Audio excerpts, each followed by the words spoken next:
Hey guys, Dylan from lolcoach.academy here. The video I'm about to show you is an in-depth rune rundown I just had with one of my clients, John, where we go through every single keystone as well as every single path. So precision, domination, sorcery, inspiration, resolve, all those. We go through each rune, what's good with those, so what champions go well into these, what we can expect from the new Omni Stone, which just got released in patch 9.24. We have a little theory crafting session towards the end.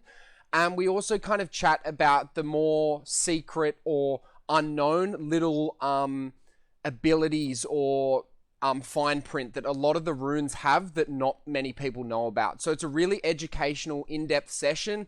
If you're wanting to get up to date or up to speed, or you've never really tried every rune in the game, please watch this because you're going to find it really educational, really beneficial, and it's definitely going to help you understand the game at a much higher level than what you already are, guys. So, cheers. And then, yeah, talk about, because Omni Stone, I want to have a little chat to you about Omni Stone because I think it's kind of cool. And I'm actually thinking like someone like Echo may be able to use it because they've updated a little bit, but we'll get into that. But it's kind of exciting, like what everyone's saying. The writer who's been working on it, I can't remember his name, but he's been saying like if you do the math, it's quite strong at the moment, because it listens to your like game. So if you need like to run away, you've got a higher chance of getting Predator. If you're like versing a very high health champion, you've got a higher chance of getting Conqueror, stuff like that, which is kind of interesting. Because that only came in patch 9.24. Yeah. Yeah. Yeah, but I think like champions like Pantheon are the ones that are gonna find the most use out of something like it. But I mean, Echo might be able to as well. Anyway, precision. So I mean, press the attack. It's basically adaptive damage, and I think the reason like most champions who go press the attack can go Conqueror because they're kind of very similar in their nature, besides the, I guess, lifesteal. Press the attack gives that exposure damage, which does adaptive damage, obviously, based on your level. But yeah, it's one of those ones where, you can kind of try Conqueror or press the attack on a lot of champions like Warwick, but you'll generally feel that like press the attack feels a lot better than Conqueror, particularly with Warwick because he's already got healing. But it's a good one because I don't know if you knew, but if you start attacking a new person, the press the attack also kind of gets removed, which is a bit annoying. Whereas Conqueror, you'll kind of keep the stacks maintained, so it's like, yeah, and it kind of works so well for champions like Warwick because of his ult counting as auto attacks, same like as Renekton because of his W. They count as auto attacks as well, so you can stack press the attack literally in like 1 second and get the exposure damage, whereas Conqueror, can take 2 to 3 seconds. So press attack like pretty much after what is it? It's three basic attacks. Yeah. Then it exposure the champ to take like more damage, right? Yeah. So it's really good early game, but as you get more armor and more health and everything, it like kind of gets outscaled a little bit. But it's still strong throughout the game. Like you'll notice it when you're playing Warwick mid-late game. Once you proc your press the attack, you pretty much win every 1v1. Because Warwick literally is a 1v1 champ. Well, he's also good in team fights, but I mean, it's very hard to beat him in a 1v1. Yeah. And it's a weird one. So you can actually do it on AP, like, because its adaptive will change, but there's not really any AP champions out there that can use it. I mean, you can look at like someone like an Echo, but it just doesn't feel right because Echo's a bit more bursty rather than 3 auto attacks into kind of damage. And also, like after if he actually do 3 auto attacks, it's activating his passivity, which means like you should either chase the enemy if you are nearly killing him. In this case, you also don't really need like too much exposure anyway, or you run away if you are not actually killing, because you should just go burst that damage and get out, and then go again that damage, get out. Yeah, so, exactly. Yeah, press the attack doesn't actually feel right for Echo anyway. Yeah, But it's great that like that's the best way to kind of find out. Like, I love testing. You've got another account, right? Like, if you ever want to do that stuff, like, man, play like Mm-hmm. one to 2 games, I don't know, a day if you want, and just like try stuff you've always wanted to try if you don't want to do it on your main. But I mean, preseason, so it's fine to test. Mm-hmm. Um, oh, yeah, back to Gold 4. Okay, yeah. Um, and then Lethal Tempo's one again. I mean, you're probably never going to use it. There's no real junglers except for Kindred who use Lethal Tempo, but it's one of those ones where it's really good on hyper carries, and that's why there's no real jungler that can use it, like hyper ranged carries. It's why it's good on Kindred because she's obviously a ranged champion that works kind of well with it. But even with Kindred, it's very niche. Like, you generally go press the attack or Conqueror.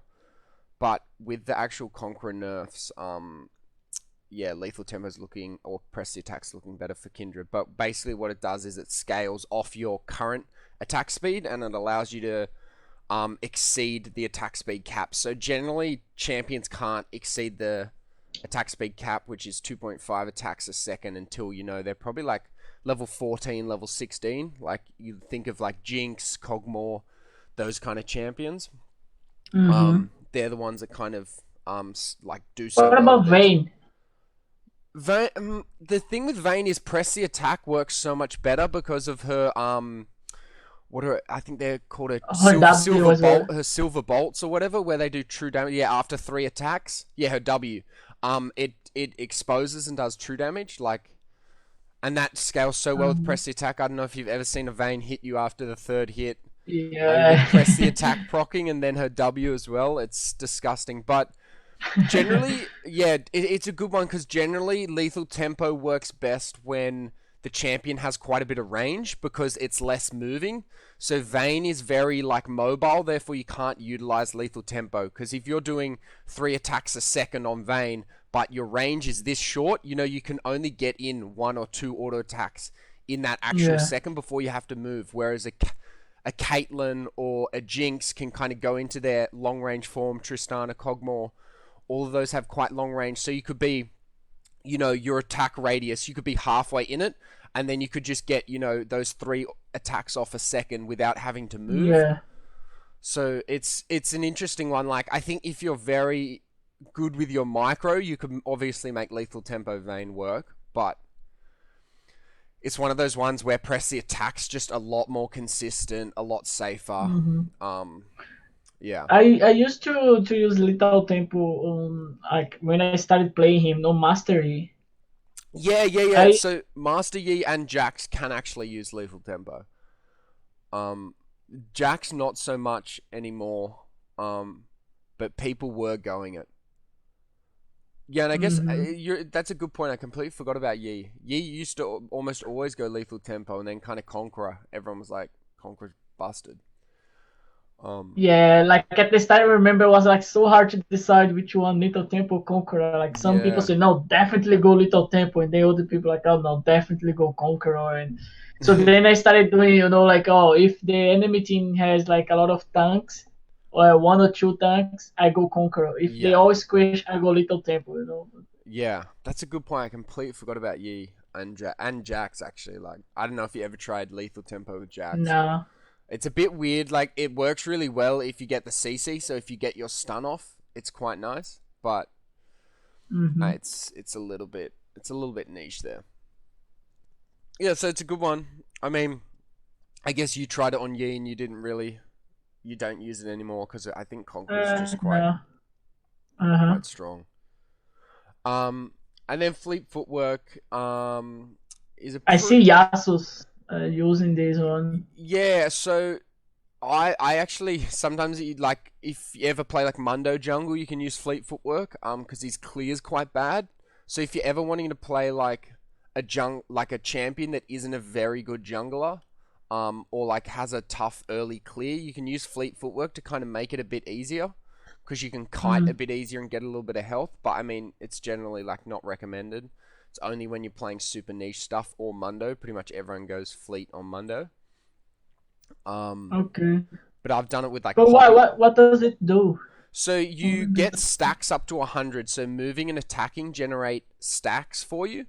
And once you get those stacks, you gain, you restore a flat amount of health plus your bonus AD or AP. So Okay. it doesn't actually heal that much. So if you compare it to like Taste of Blood, you're going to heal more from Taste of Blood across a whole game than Fleet. But its kind of best little thing is the 20% movement speed. When you get 100 stacks and you hit it, you get a burst of 20% movement speed for 1 second. So it's really Okay. good for 80 carries in laning phase because they can kind of poke and kite with it a bit. But Okay. with ranged people, it's kind of harder because, you know, generally to proc it, you have to be quite close to the champion. Whereas if you're getting ganked as a ranged champion, you can proc fleet footwork from a distance, get that little burst of movement speed, and then kind of get out of the tricky situation. And Mm-hmm. it's a very early game oriented like rune. A lot of people will pick fleet footwork because they don't trust the early game. So sometimes you'll see 80 carries go fleet, like a Jinx will go fleet footwork, and you kind of go, that's a bit weird, but she's usually pretty conscious that her early game isn't that good. But then you kind of Mm-hmm. get punished late game because lethal tempo late game is so much better than what you're going to get Mm-hmm. from fleet footwork. But jungle wise, I mean, I've tried it on someone like Kindred. It doesn't feel very good. I haven't really tried it on anyone like a Yi or stuff. It's more like I tried on a Mundo because he's got bad clear. But yeah, there's not really that many jungle champs that would use it. But yeah, that's kind of a good sign of why people are going fleet. It's generally to help their early game. Because if you actually do the math, the healing is actually not very good. Like Taste of Blood, which we'll get into. I mean, obviously, I'm sure you've seen it before, but Taste of Blood is actually out heals fleet footwork pretty much for the whole game. And then Conqueror. So Conqueror just got changed last patch. I mean, it doesn't affect anyone you're playing with Conqueror, but they reduced range. So range used to be the 15% healing, as you can see, but now it's only 8%. And so So range, it's healing less, is it? it's healing less only for ranged champions. So for Okay. Yi and stuff, it's still at that full 15%, but for ranged champions, it's harder to stack, so they only get 1 stack per attack, whereas Yeah. melee get 2. And then I think it got nerfed as well for range. Oh no, never mind. Only the healing got nerfed, and the fact that they have to gain 10 stacks rather than just 5. They really don't want ranged champs to use Conquer, right? It was I don't know if it was in any of your games, but everyone was playing Rise and Cassiopeia with Conqueror, Yeah. and Yeah. it was Why? busted cuz they can both stack with their combo, Conquer in about like 2 seconds, and then they're gaining 15% health for all their damage they deal, and because they're quite high DPS champions, they were kind of it was a bit too OP. It was weird, Uh, like, yeah, and so they nerfed it straight away because I don't think it was that OP. Like, it was strong, but I didn't think Riot wanted Conqueror to be used that way, in my opinion. Like, when Riot, even if something's not necessarily OP, if people are using it a way that they don't like, for some reason they like to eliminate it. Like, I don't think it was unhealthy. It was a little bit annoying, but I always like the innovation when someone like Rise with Conqueror, like Cassiopeia with yeah, but Conqueror, like the like people who come how, up with this, like, and then it just makes so much sense once they come up with it. But to think of it, it's like, yeah, yeah, but like how was it broken on Rise? Because he's still a ranged champion, so yeah, he was stacking one by one, right? Until get to 10, like, and I don't know. I just see like how was he stacking like that fast or yeah. whatever. Well, because of Rise's combo, if you can get a full combo off, you can pretty much get um your 10 stacks in like 2-3 seconds. And obviously, yeah, it was still one stack of Conqueror as a range champ. I mean, the nerf only added that they get reduced healing for range. It was always one. But if you weave auto attacks in with your spells, it kind of stacks really quickly. So then they nerfed Conqueror, and then they nerfed Rise as well. Yeah, I know. It's a bit slack. But yeah, Rise is one of those champions where like low elo, like you never really see a good Rise, but high elo, they're generally like insane. Yeah. Um I think it's funny because everyone was, I mean, I remember in our preseason we were talking a lot about Conqueror because everyone was kind of saying it was getting nerfed, but it's still almost the dominant keystone for a lot of champions. Like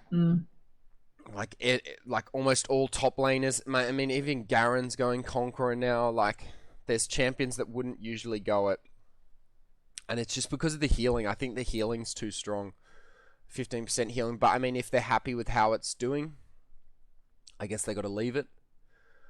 And I think as well, they're never gonna nerf it until the tank meta comes back. I think everyone was so scared that, you know, Maokai top lane. I mean, Malphite's come back quite strongly. But the rest of those top lane tanks like Maokai and stuff have never really come back. So I don't know if they're waiting on, you know, the tanks to come about and then they'll relook at Conqueror, or if they're just actually happy with how it works at the moment. Because I mean, you've probably done it with Yi, but you see, like, you stay on like 200 health, and you just, as once your Conqueror like fully stacks, you just start healing, and just like then that's when you get like your quadras and pentas. Yeah. Where you're like on 200 health, you heal back up, and you're just going crazy.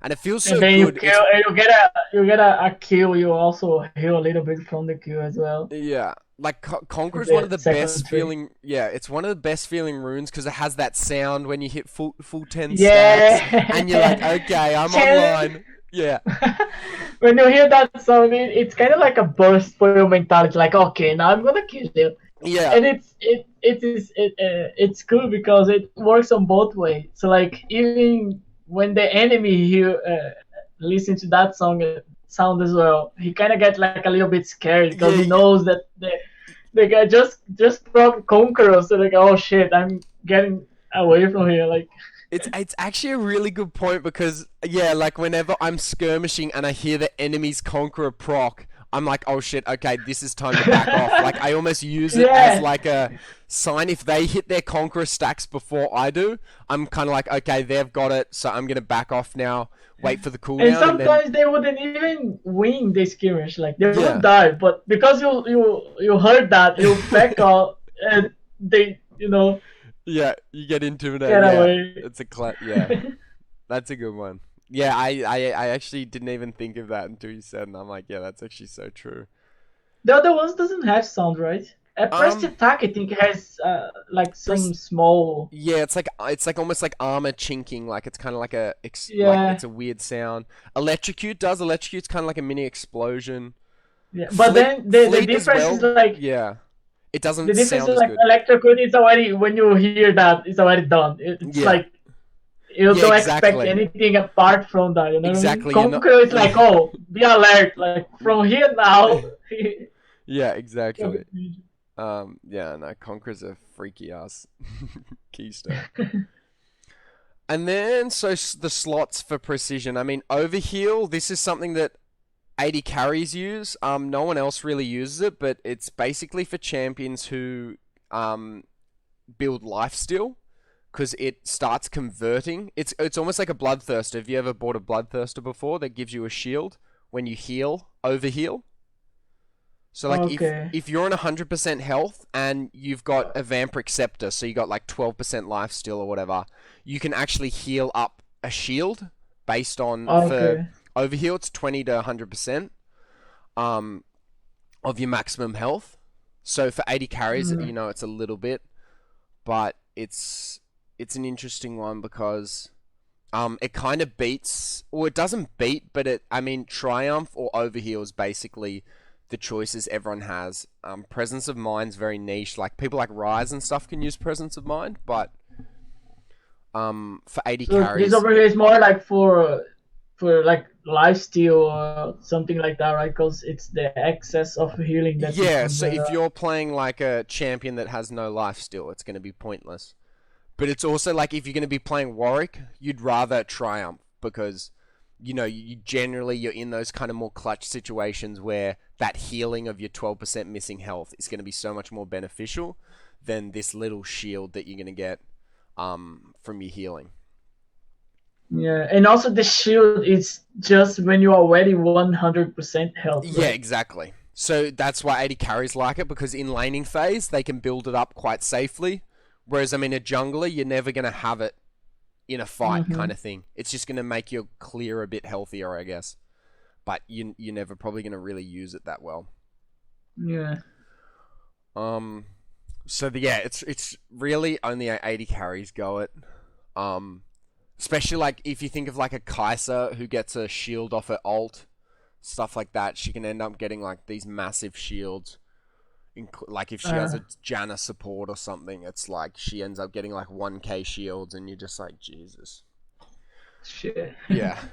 And so Triumph, you go Triumph for most games, don't you? Or no? Yeah, You go Alacrity and one I of like these. with your yeah, or tenacity. Yeah.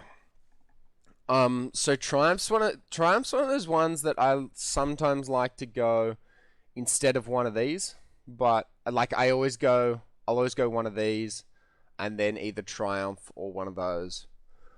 Because basically you just get a little reset. It's almost like someone like a Yi when you're wanting like pentas or something. It's quite nice, Yeah, I think but I go Triumph with mastery. yeah, That's what I was saying. Like when you actually get the Q and then you get those those nice little HP come yeah. flying back to you. And the important thing is it's a 1 second delay. So unlike life steal or something that does it as you auto attack, after you kill the champion, you need to wait 1 second for it to like proc. Yeah. So like sometimes you can die to ignite or like one more auto attack before it actually activates on you. So it's Uh-huh. it's one that you kind of got to be aware of. Like a lot of people assume that it's straight away, and then they kind of die often from it and never get the proc. Mm-hmm. But it's a good one if you are going Triumph. Realize that after you get the kill, it's not an instant. It's not an instant heal. It's got that 1 second delay. Mm-hmm. And then Presence of Mind. So this was changed in preseason. I think Presence of Mind used to just reduce the cooldown of your ult or something and give you mana back every time you use your ult or something, or every time you get a takedown. But anyway, the new one is, yeah, so they've kept the takedown with the 1 second delay, so pretty much similar to Triumph. But they've also now added energy-based champions, so like a Kali, Lee Sin. I'm not seeing any energy champions really use this yet, but it's really Okay. for the champions that need mana. So Rise obviously has some scaling off mana. Some of his abilities scale off maximum mana. Cassiopeia has mana, like loves a lot of mana, so someone like her can use it. But again, none of your champions would ever really need this. But Mm-hmm. it's almost like a tier of the goddess for free, kind of. If you look at the gold efficiency of it, so I think a sapphire crystal costs 250 gold, and it gives, or 300 gold, and it gives. I'll just look that up quickly.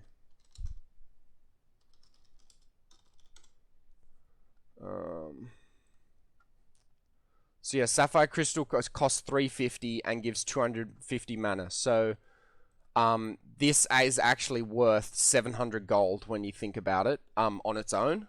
But I mean, it's not Okay. useful for someone like Warwick, but it's really useful for someone like Rise. So it's a bit of a niche one. No one's really using it that much. Mm-hmm.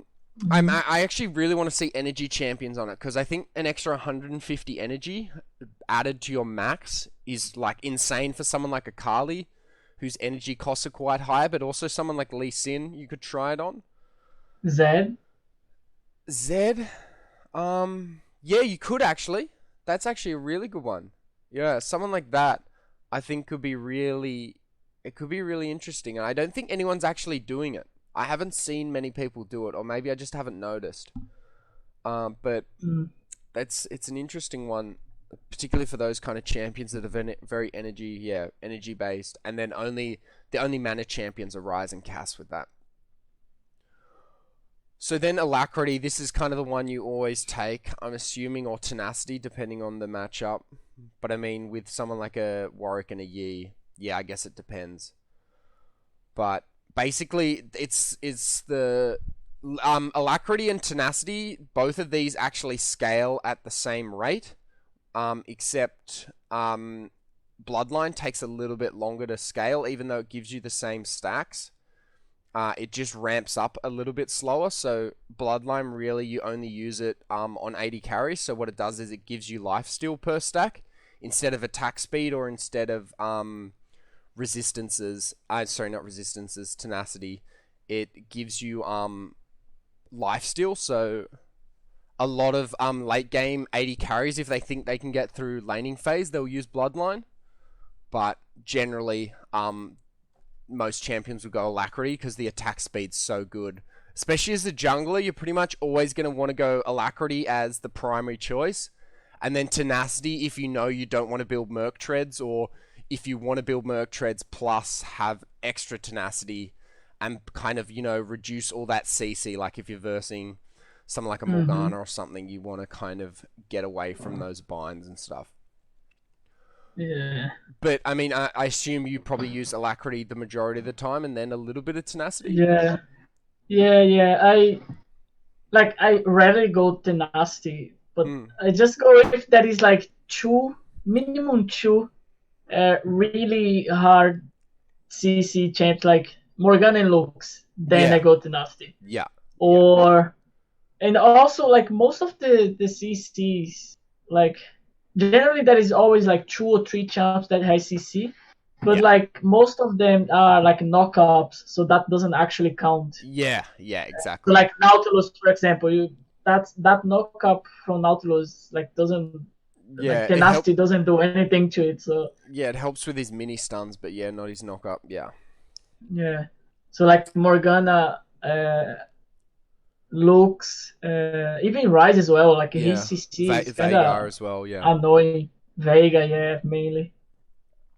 Um, but Tenacity, I mean, I'd never go it on Yi, but Warwick, yeah, that would kind of be someone I'd go, or Jax.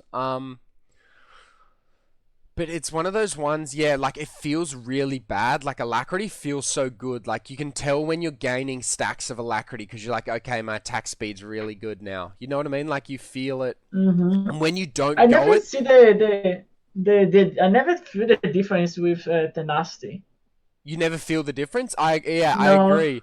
Like you don't feel like Alacrity feels so much better than Tenacity. I think that's part of the reason why we always like everyone almost always tends to go Alacrity because it just like you can like consciously feel the benefits a lot more.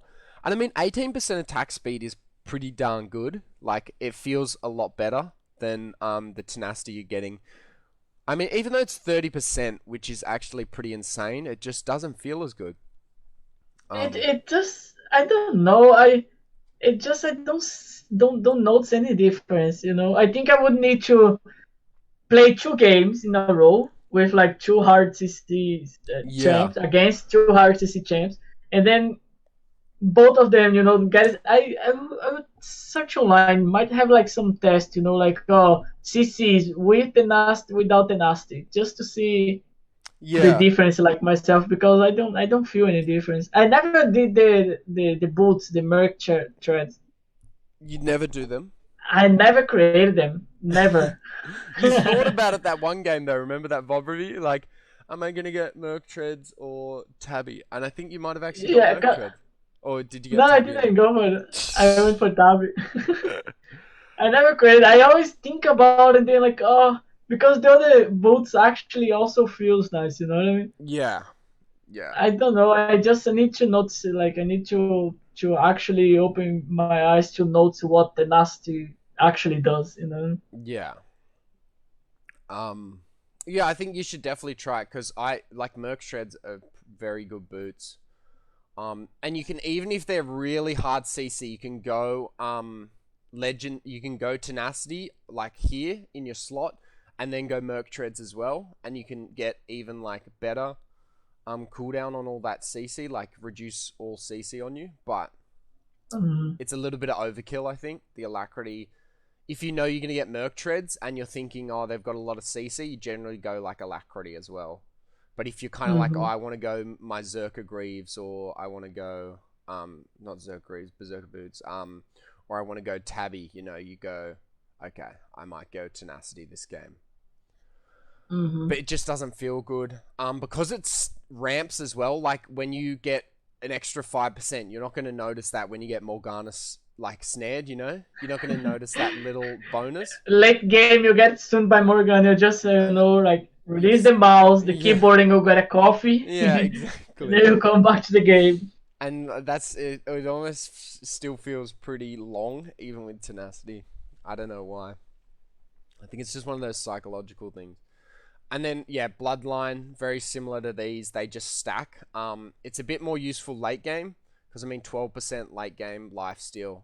It's, again, I think worth about $800. What if you get that? Have you tried that on, I don't know, like Tryndamere, Mastery? Because, like, their items already kind of have some lifesteal, right? You get, like, the jungle, the core items for Mastery and Tryndamere. They actually already give you some lifesteal from the jungle, you know. Yeah, I think you could, but I mean, they all have healthy clears, you know. I think, particularly on junglers, you'd only go Bloodline if you had trouble clearing. But I mean, every champion can clear jungle late game without any trouble. But that's also for champs, right? Or it's just for actual monsters? Yeah, sorry, it works for everyone, but it's kind of like, I don't know, I think like for someone like Tryndamere, they're more attack speed based than lifesteal based. Or yeah, like that's AE true as well. Like if you're going Conqueror and then Bloodline and you're building like a Blade the Ruin King or something, it's like very overkill, and the efficiency of it starts going down.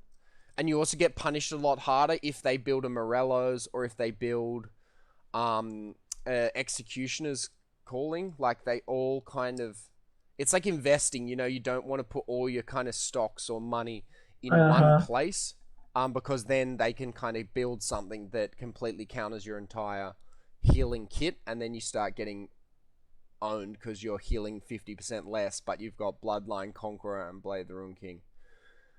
So I think you could try it, but I think people have run kind of the stats, and everyone's going Alacrity over Bloodline.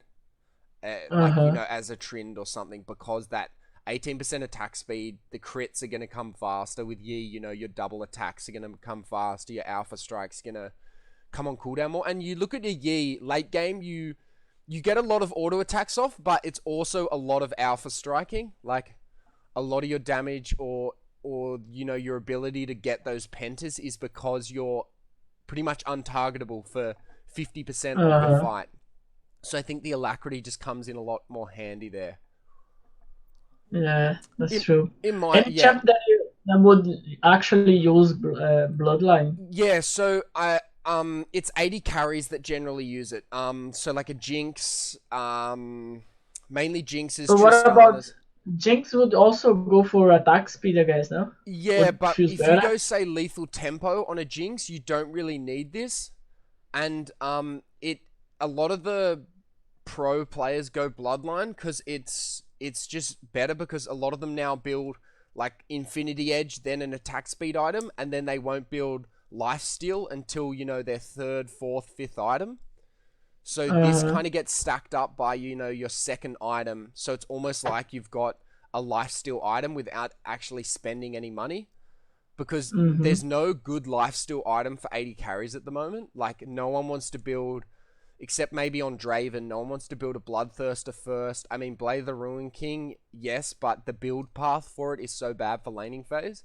Everyone wants to build a BF sword in laning phase, and Bloodthirster just isn't the best build.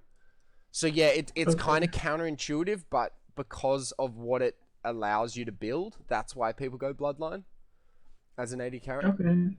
Yeah, and Yeah, I makes didn't sense. even ever think of it until I started seeing like sneaky double lift. They'd almost always go bloodline in Okay. 80 carry when they knew they kind of had a easy laning phase.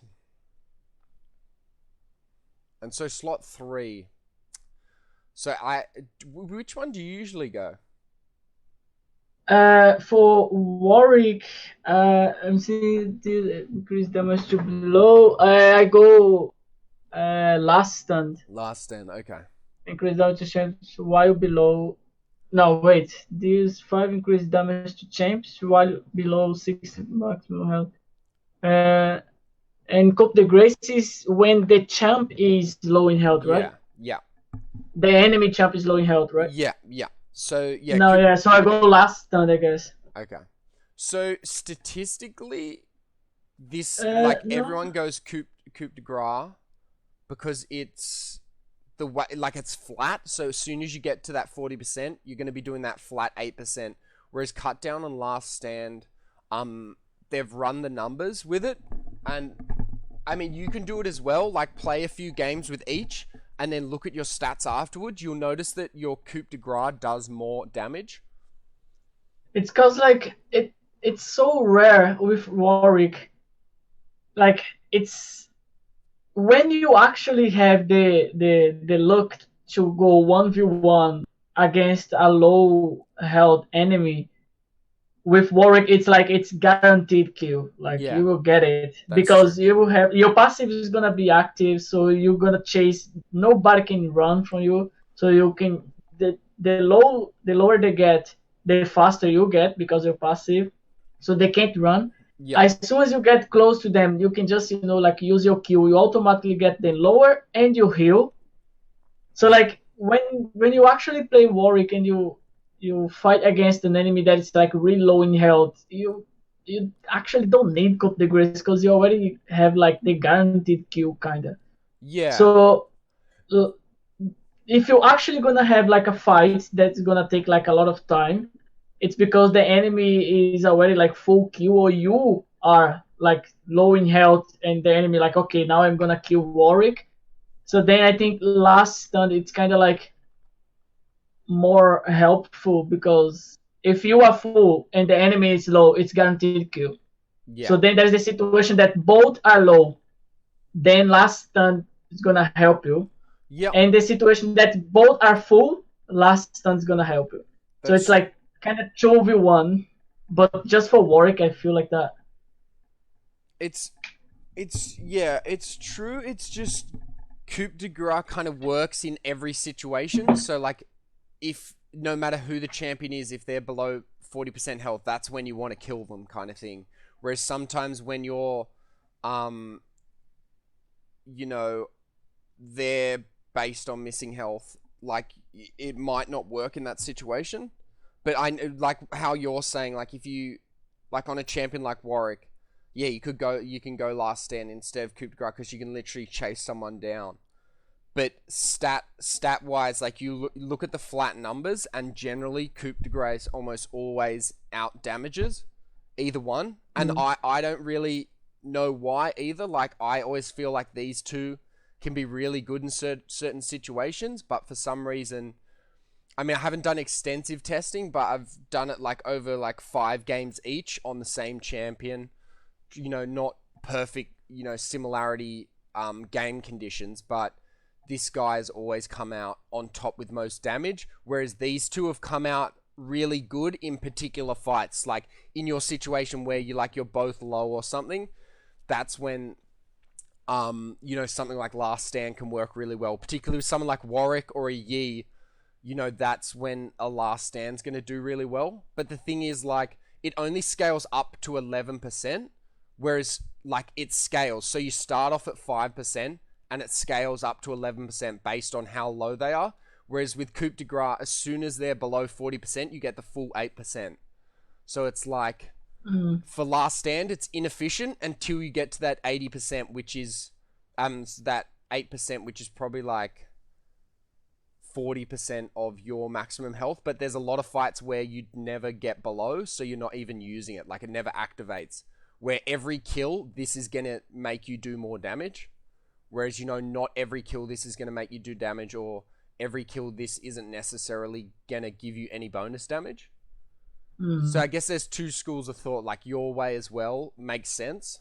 And like, I think it's a feel thing. Like, it's not going to change the outcome of a game. If Last Stand feels better for you, and like you get, like, we look at your VOD reviews, you get in a lot of situations where you're really low health, and something like a Last Stand can help you out in fights quite dramatically in those situations.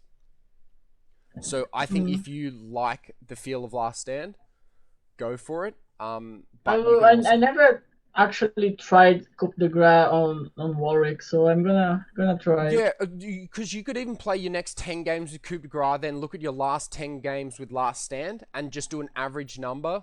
Or even, if, okay, this game I was versing heaps of tanks, or this game I was versing champions that could get me below, 30% health or something like that. And you can compare them and go, okay, Last Stand's really good for when I'm versing a high DPS jungler. Like, I don't know, like a Kindred or those something. bursts. Yeah, whereas, okay, if I'm versing, like, I don't know, like a Mumu or something in jungle, Last Stand, you're probably not going to need it as much.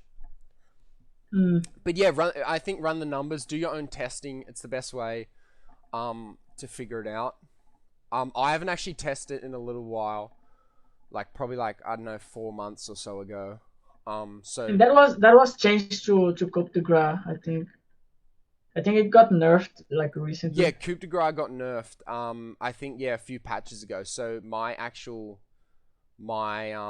calculations could actually be outdated, and the Last Stand or the cut down could actually be more efficient. I mean, cut down's actually a really good one against tanks, but I'd never do it as a jungler. I'd more do it as maybe like a top laner, but I don't like think for top laner would be better. Like yeah, against like a Gary that's always have like 4,000 or something like that. Renekton. Yeah. Well, that's precision. We got through our first path. Yeah. So precision, I mean, you're kind of always going to go precision because you press the attack. So I think it's really good to play around with these, like do some testing on this.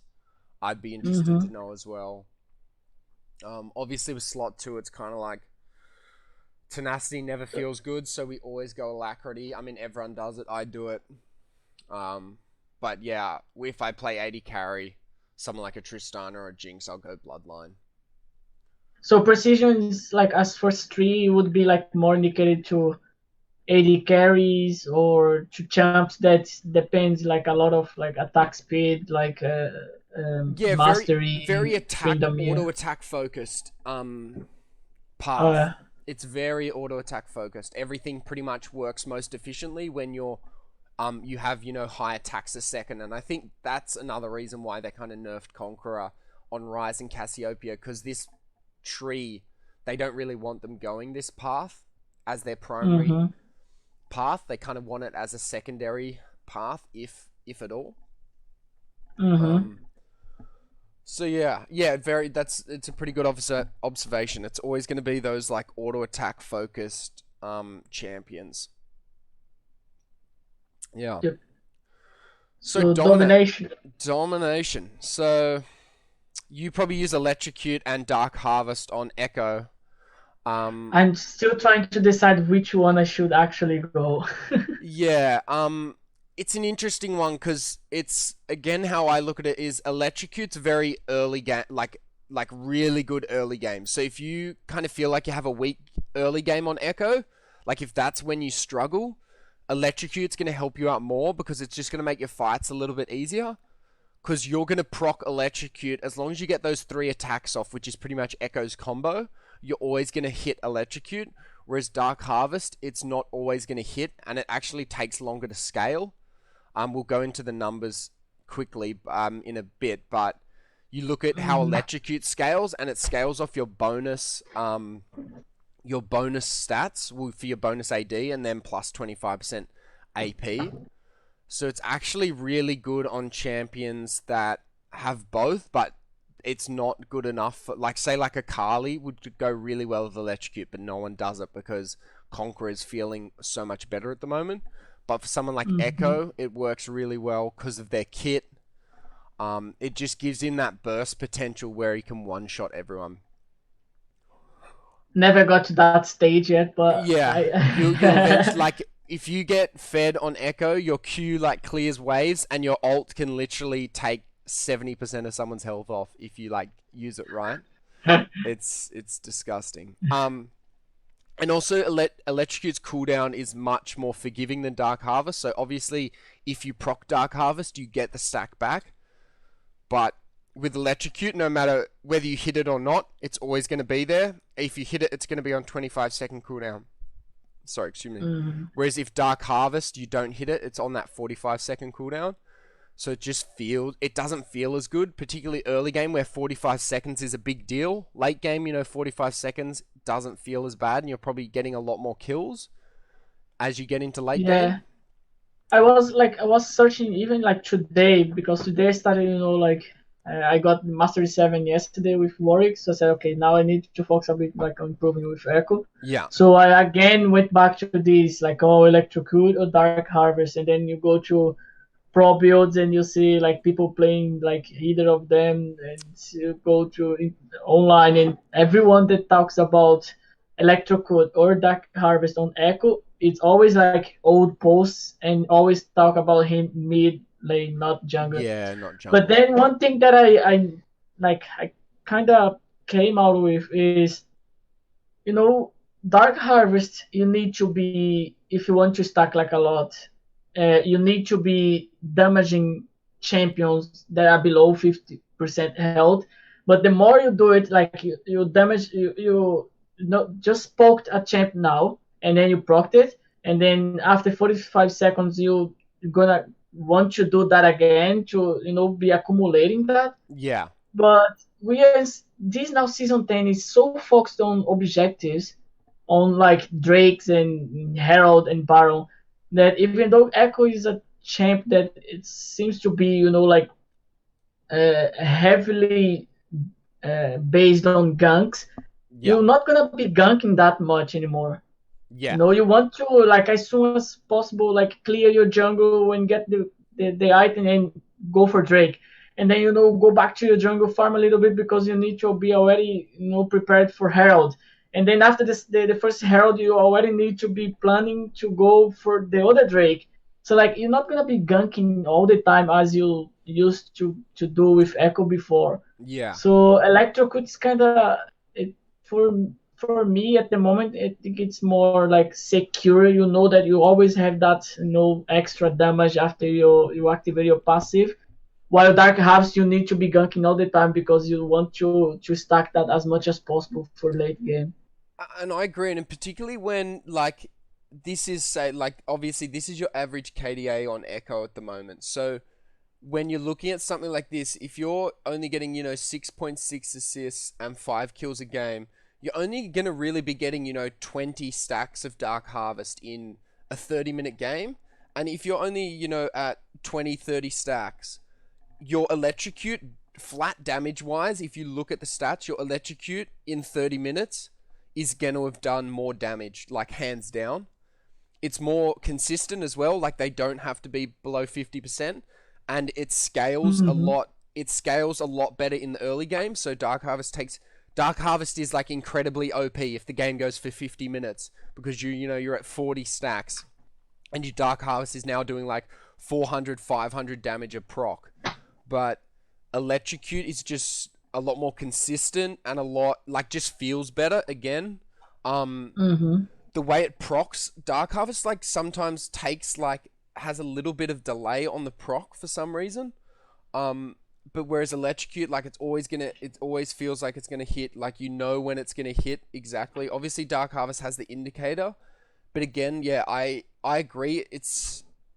I guess it's preference, but I actually play a lot of Dark Harvest. I do it on Echo and I do it on Lee Sin because I just like to test, like I like the feel of it a little bit. Mm-hmm. But it is one of those things. I think Electrocute is honestly, in more situations, it's the better rune by far. Because, an Mm-hmm. average game is 30 minutes, and in a 30-minute game, Electrocute 9 times out of 10, unless you go like 25 and 4, Electrocute's going to have done more damage. And if you're going 25 and 4 with Electrocute, although Dark Harvest is going to outscale it, your Electrocute's still going to have done, 2, 3k damage. And your Dark Okay. Harvest is probably going to have done 2.5, 3.5k damage. So it's not an insane amount of difference. But I think it's for very snowbally champs, and Echo can be one of those champions that's very snowbally, but I think when you're still learning him as well, Dark Harvest isn't a good rune to take on any champion that you're kind of learning to play. Mm-hmm. So that's kind of my opinion. I mean, if you've played a bit of Dark Harvest with Echo, and what do you kind of Yeah, feel? yeah. Well, I was playing Dark Harvest until today, and then I started playing Electrocute now. And I don't know, I don't have enough games with Electrocute and Yeah, Dark Harvest like to compare. yeah, But I don't know. I guess I still feel like it's more a problem of like my skills with Echo that I need to improve yeah, than the actual rune.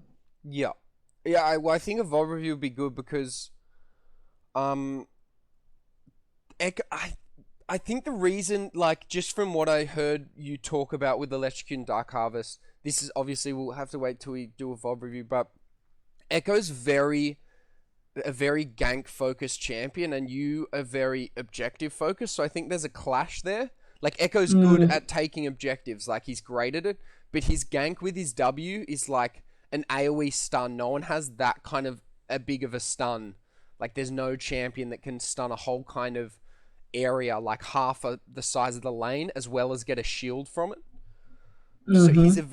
he's like, I'd say he's much more of a ganker than, say, like a Warwick, and so maybe that's why there's a little bit of a learning curve, or a steeper learning curve for you, because it's a different playstyle. Like Warwick, Yi, Uh, Jax, you can kind of just farm up and then come into the game. Like, I'm not saying you don't gank. Like, you're very healthy ganking with Warwick. I mean, 8.1, 8.7 a game.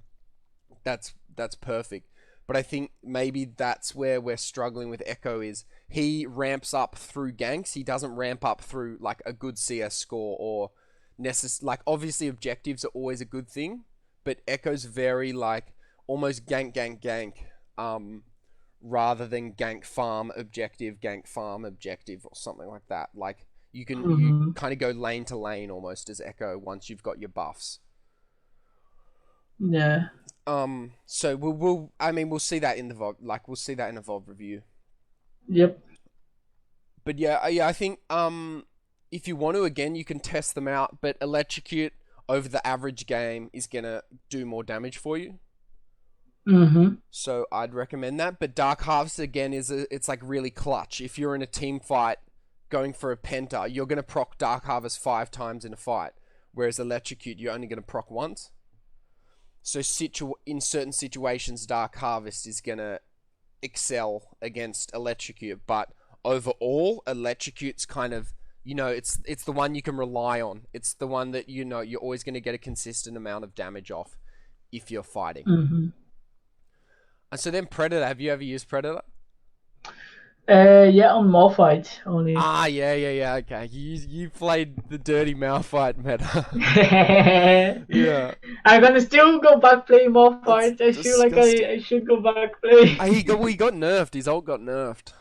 Yeah, They took a bit of yeah. damage off, but Predator's an interesting one because you don't do it for the damage. You do it for that the movement speed bonus, Yeah, yeah. which that's why I've always kind of gone away from it, because I didn't like that it doesn't do nearly as much damage as Electrocute or Dark Harvest over a game. Mm-hmm. So it's harder Mm-hmm. to see the bonuses of it other than the movement speed, if you know what I mean.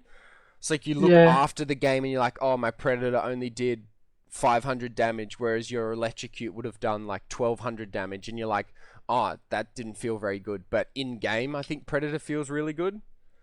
Like Yeah, particularly, I always like when I play Warwick, I always activate him like just before the gank, yeah, because you get like it's kind of like a gap closer, not mm-hmm, like a real gap closer, but it's kind of like a gap closer. And the first spell that you use after activating it deals like more damage.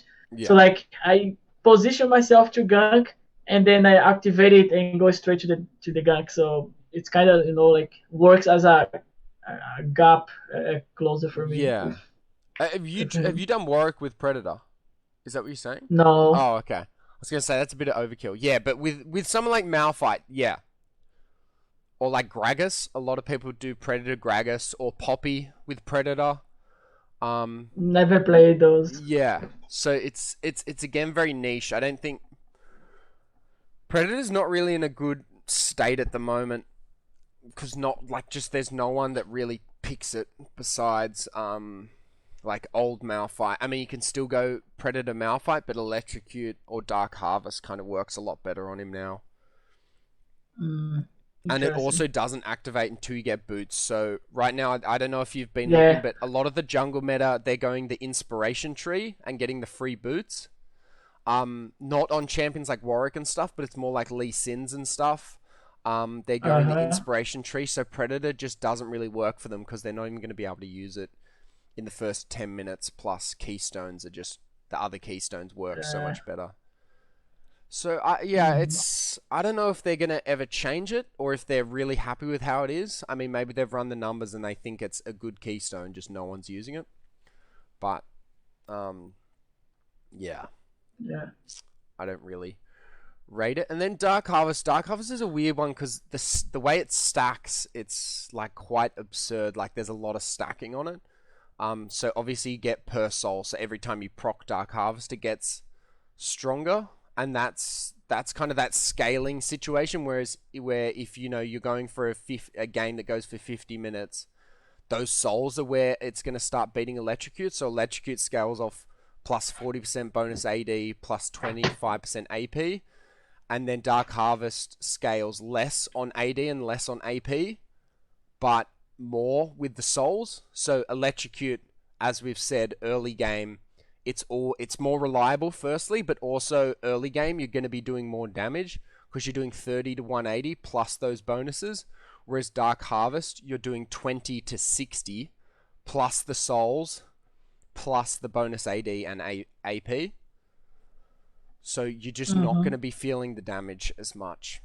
Um, and also it's inactive for a lot longer. Like it's Electrocute's Yeah, always going to if you go. don't actually kill, it's Yeah. 45 seconds.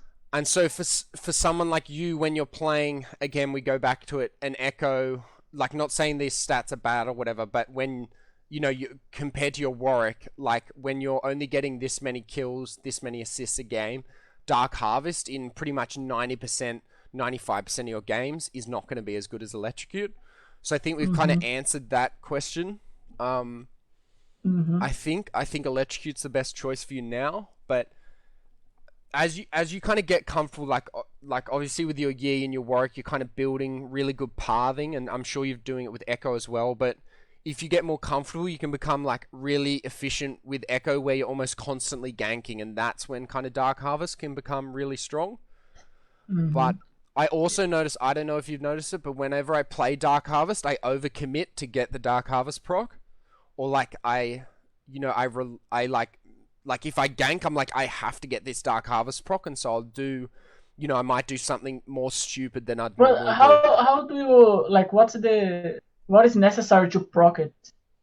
because if you get a soul, it scales. So see here, damaging a champion below 50% of the maximum health deals 20 to 60 based on level plus 5 per soul. So every time you proc it, you get 1 soul. So it helps scale the Okay. damage. Yeah. So like damage. Let's say like I just use my Q Yeah. on a champ that is below 50%. It automatically procs it, and I get the soul. Yeah, Right? you get the soul. You see that animation where that little red ball comes over to you, that's the soul coming into you. Okay, so then like I don't kill that champion. When 45 seconds later, if I have like another champ, I'm fighting against another champ, and that champ gets like below 50%, Mm-hmm. and I use like I don't know my E on him, Yeah. then I automatically proc. I deal all the damage that I already had, and plus I get 5 more for like another soul. You Yeah. get one more soul, yep, that adds 5 So more you say damage. that like every fight that you have Dark Harvest up, you want to overcommit to get the champ below 50% just to get the soul as well. Yeah. Exactly, yeah. So it's... Can and it be the same champ? sorry? Can it be like? Yeah, it can be anyone. So it can be any ability. It can be an auto attack. It can be Scorch. Like it can be any single ability. It can be on any champion. It's just the cooldown. But if you get a kill, similar to like Triumph, it's after that delay. So after 1.5 seconds, Dark Harvest comes back up again. So that's why it's really good in team fights, because generally everyone's getting below 50% health. So you can proc it like 4 or 5 times.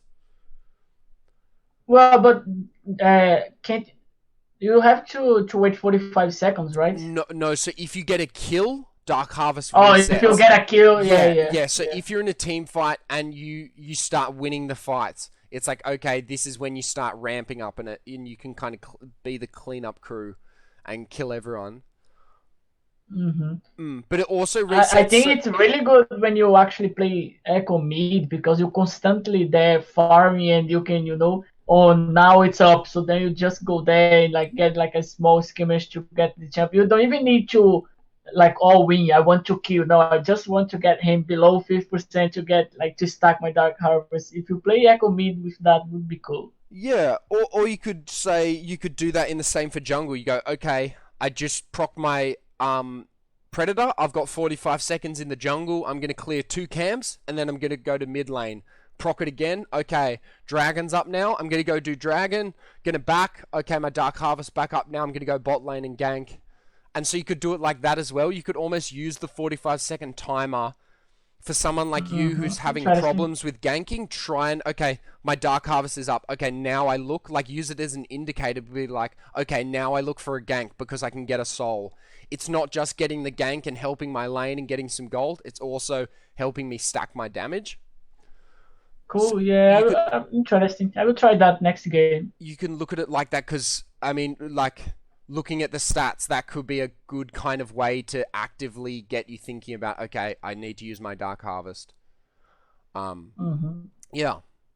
So Dark Harvest is an interesting one. Then Halo Blades is pretty much it's almost like lethal tempo, but it's straight away. So what it does is, you, as soon as you basic attack an enemy champion, you gain 110% attack speed. Whereas with lethal tempo, it's after 1.5 seconds. So you attack or damage someone, then 1.5 seconds in, lethal tempo works. But for Halo Blades, it's as soon as you attack someone, your next 3 basic attacks go really quick. So it's again, it's one of those niche ones. Sometimes people have gone Jax with Halo Blades. I don't know if you ever tried I that. have played, yeah, I have Ye played Jax with Halo Ye Blades. Halo Blades. It's just good for early game, I think. Like it's a Yeah. really, really burst of like of damage at early game because at early game you don't have that much attack speed. Yeah. So 1.5 seconds, it seems to be like low, but it's like a lot of time, Yeah. like for you to actually proc a little tempo. Yeah. So if Yeah. Hail of Blaze at the early game, like invade camp and you like boom, you want attack, you already procced it, and it's kind of like good at early game, but it falls off at late game, I think. It really does, because not like Conqueror scales, lethal tempo scales, whereas Halo Blades is flat attack speed as well. So it doesn't scale off your attack speed. It doesn't scale off how much damage you're doing. All it does is allows you to attack for 3 times really quick. So yeah, exactly what you've said. It's a very early game. Junglers also don't benefit from it because of the cooldown. So it's a 4-second cooldown. So if you were playing Jack's top lane and you want to go Halo Blades, it could work really well because you could proc it every 4 seconds. Whereas, you know, Mm-hmm. press the attack, obviously you can proc it every 6 seconds, but it's harder to proc. Like, you have to get the 3 attacks and then press the Yeah. attack starts. Or with Conqueror, you have to get those 10 stacks, then it starts. Whereas Halo Blades, you can engage, you know, on your Q cooldown pretty much with Jax. With your And also, QWE. if we actually think of like doing damage, press attack is actually 4 because Yeah, it's 3 exactly. to exposure, Exposes. and then Yeah. you need to one more to actually do some extra damage. Yeah. So yeah. It's an interesting one. So press the attack, you're right with that, but say with someone like Vayne, your third proc, press the attack will expose the champion before your Your ability does the passive, damage. your W. Yeah. Okay, So yeah. like someone like Vi as well, Vi does a 3 auto attack. Someone like Gnar does a 3 auto attack, then gets like a damage from their ability. Press the attack procs before that. So yeah, while you're right with the 4 What about attacks. Shinzo? Does he? I never played. I played once, but I don't remember. It was very at the very start when I Yeah, started so learning. he's got a 3 attack and knock up. So I think each attack does bonus damage, but I don't think the knock up itself does any more damage. Oh, okay. So it Okay. can work with Shinzao, but yeah. It's a bit of a weird one. Everyone goes phase rush on him because he has mobility issues. He has issues like keeping up with people. Like after he uses his combo, he's kind of can't chase them again. Whereas with phase rush, it really helps him do that. So press the attack could be really good if you're versing maybe a jungler that always wants to fight you. But generally the phase rush for Xin Zhao is the best. All right. But yeah, that's Halo Blades. So here's the good ones. I love the domination tree. Cheap It's the shots. assassin. Yeah, exactly. Cheap shots, basically, if you CC someone, you're gonna do bonus damage to them. Okay. So like this is really good. I mean, it doesn't really work on someone like a Yi. You're literally never gonna proc this.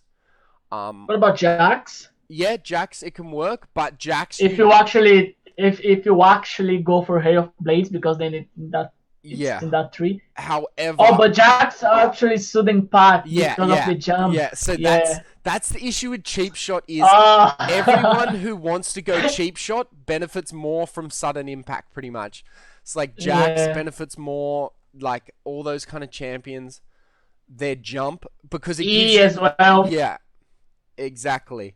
It gives you that bonus lethality rather than flat damage. So cheap shot does flat damage and it doesn't scale. So flat damage is always going to be flat damage, but when you get lethality, it's armor pen, which means if you've got 100 AD instead of 50 AD, that scales. Whereas it doesn't matter if you've got 200 AD or 300 AD. Cheap shot's always going to do the true damage based on, 10 to 45 based on your level.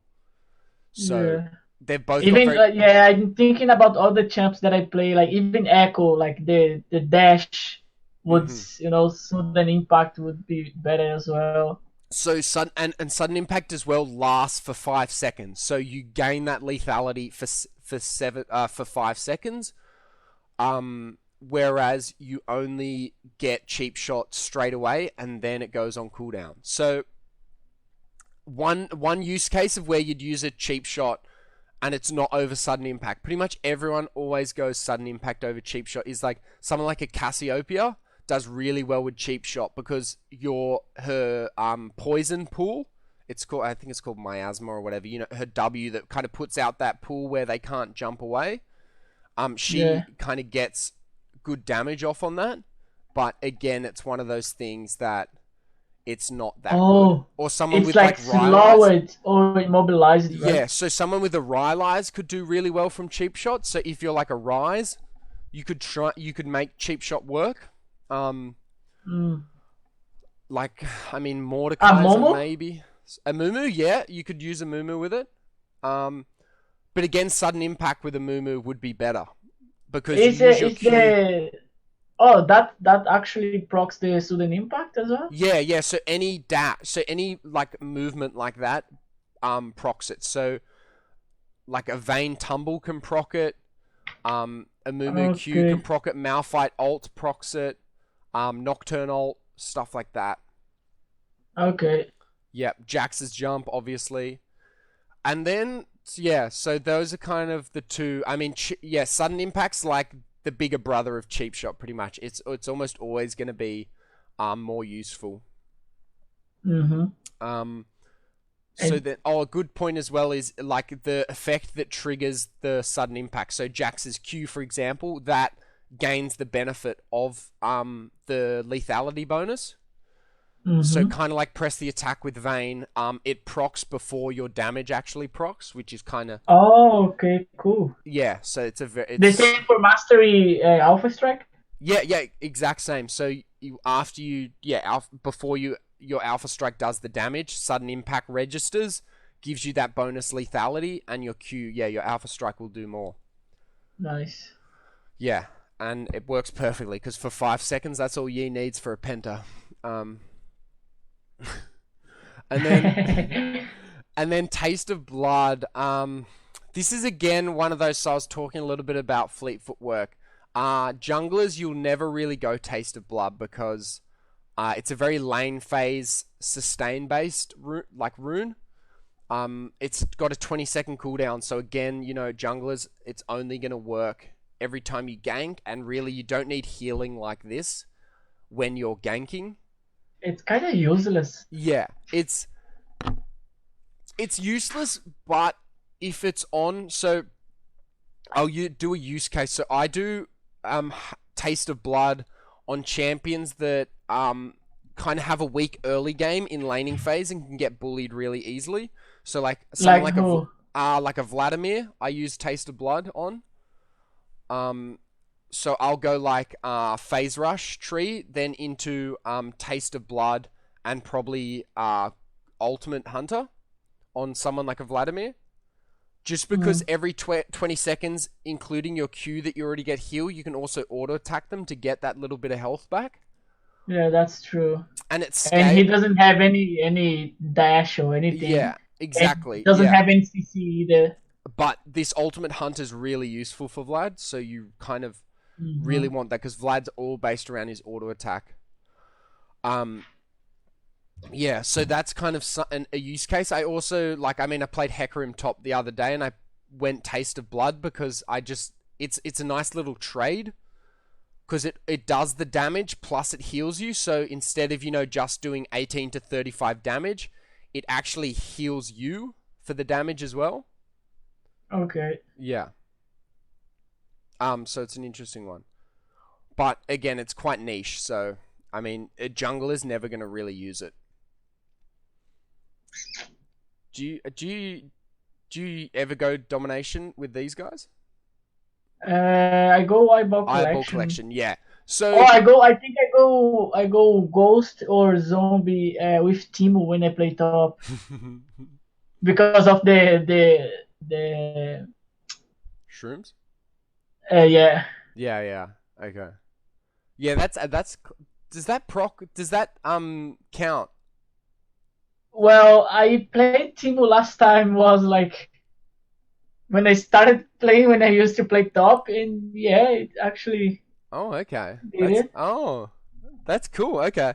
Yeah. So But they have to destroy it, so yeah. you you actually want them to step on it. Yeah. So zombie ward is a very it's a very kind of, it doesn't benefit. Pretty much no one really goes Ghost Pro anymore. It's really eyeball collection or zombie ward, and zombie ward is not a low elo. Not Yeah, it's not no sorry, it's not even a high, like you wouldn't even go zombie ward in like low diamond. You'd only start making zombie ward would only become efficient like high diamond, where people are warding a lot more, and you get a yeah, sweeper's lens, and you can clear like 3 wards every single time you use your sweepers. Where in gold, like I play in gold, you use your sweepers and you'll clear like 1 ward, maybe 2 wards, or sometimes there'll just be no wards because you're like, oh, I'm assuming their support's ward is here, and here, and they haven't done yeah. anything, and you're like, oh, okay, that's a bit random. So it takes a lot longer to stack it.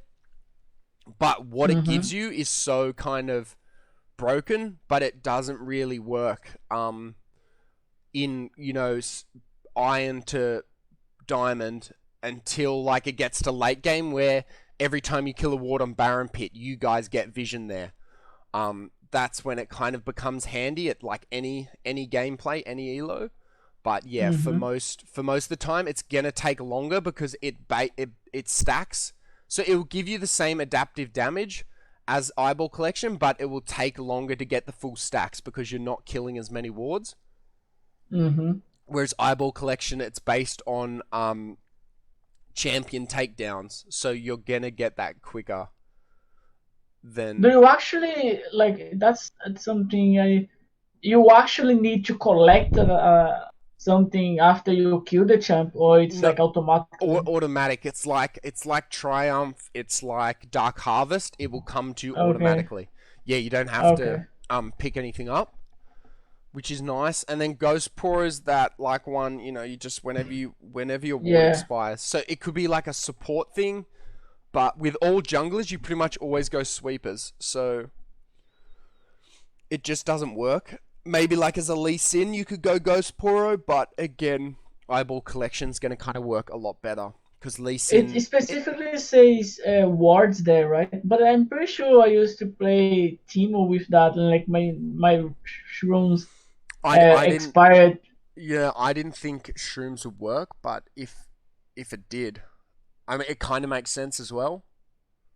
Mm, But maybe they changed. yeah. Maybe they changed it because I mean, with Teemo, it'd almost be broken. Maybe you found some Yeah, even freaking. now with like five shrooms that you can hold it. Yeah, exactly. Like it'd be insane.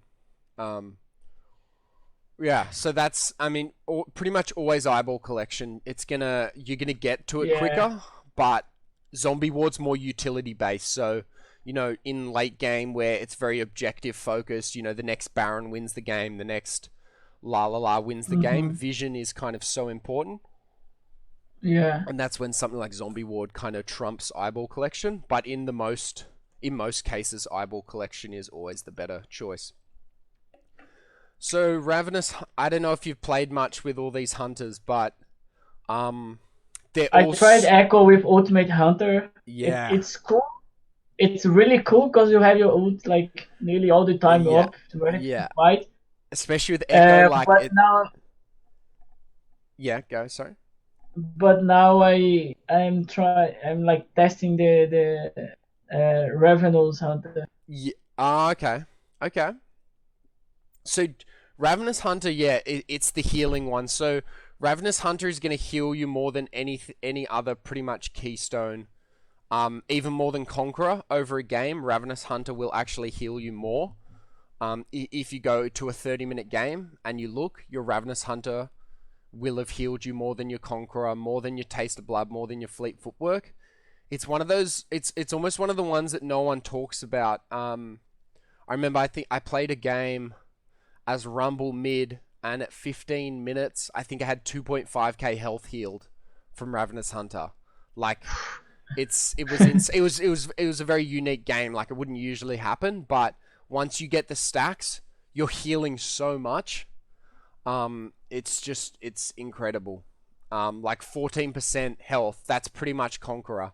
15%, except you don't have to get this ramped up every single thing you do, all your abilities, so not auto attacks. That's the only problem. So Ravenous Hunter wouldn't work as well for someone like a Yi, whereas someone like a Rumble, who Uh-huh. all damage is based on their abilities, that's when Hunter comes into play. So generally, you go Ravenous Hunter on champions that aren't as auto attack focused, but still have really high DPS.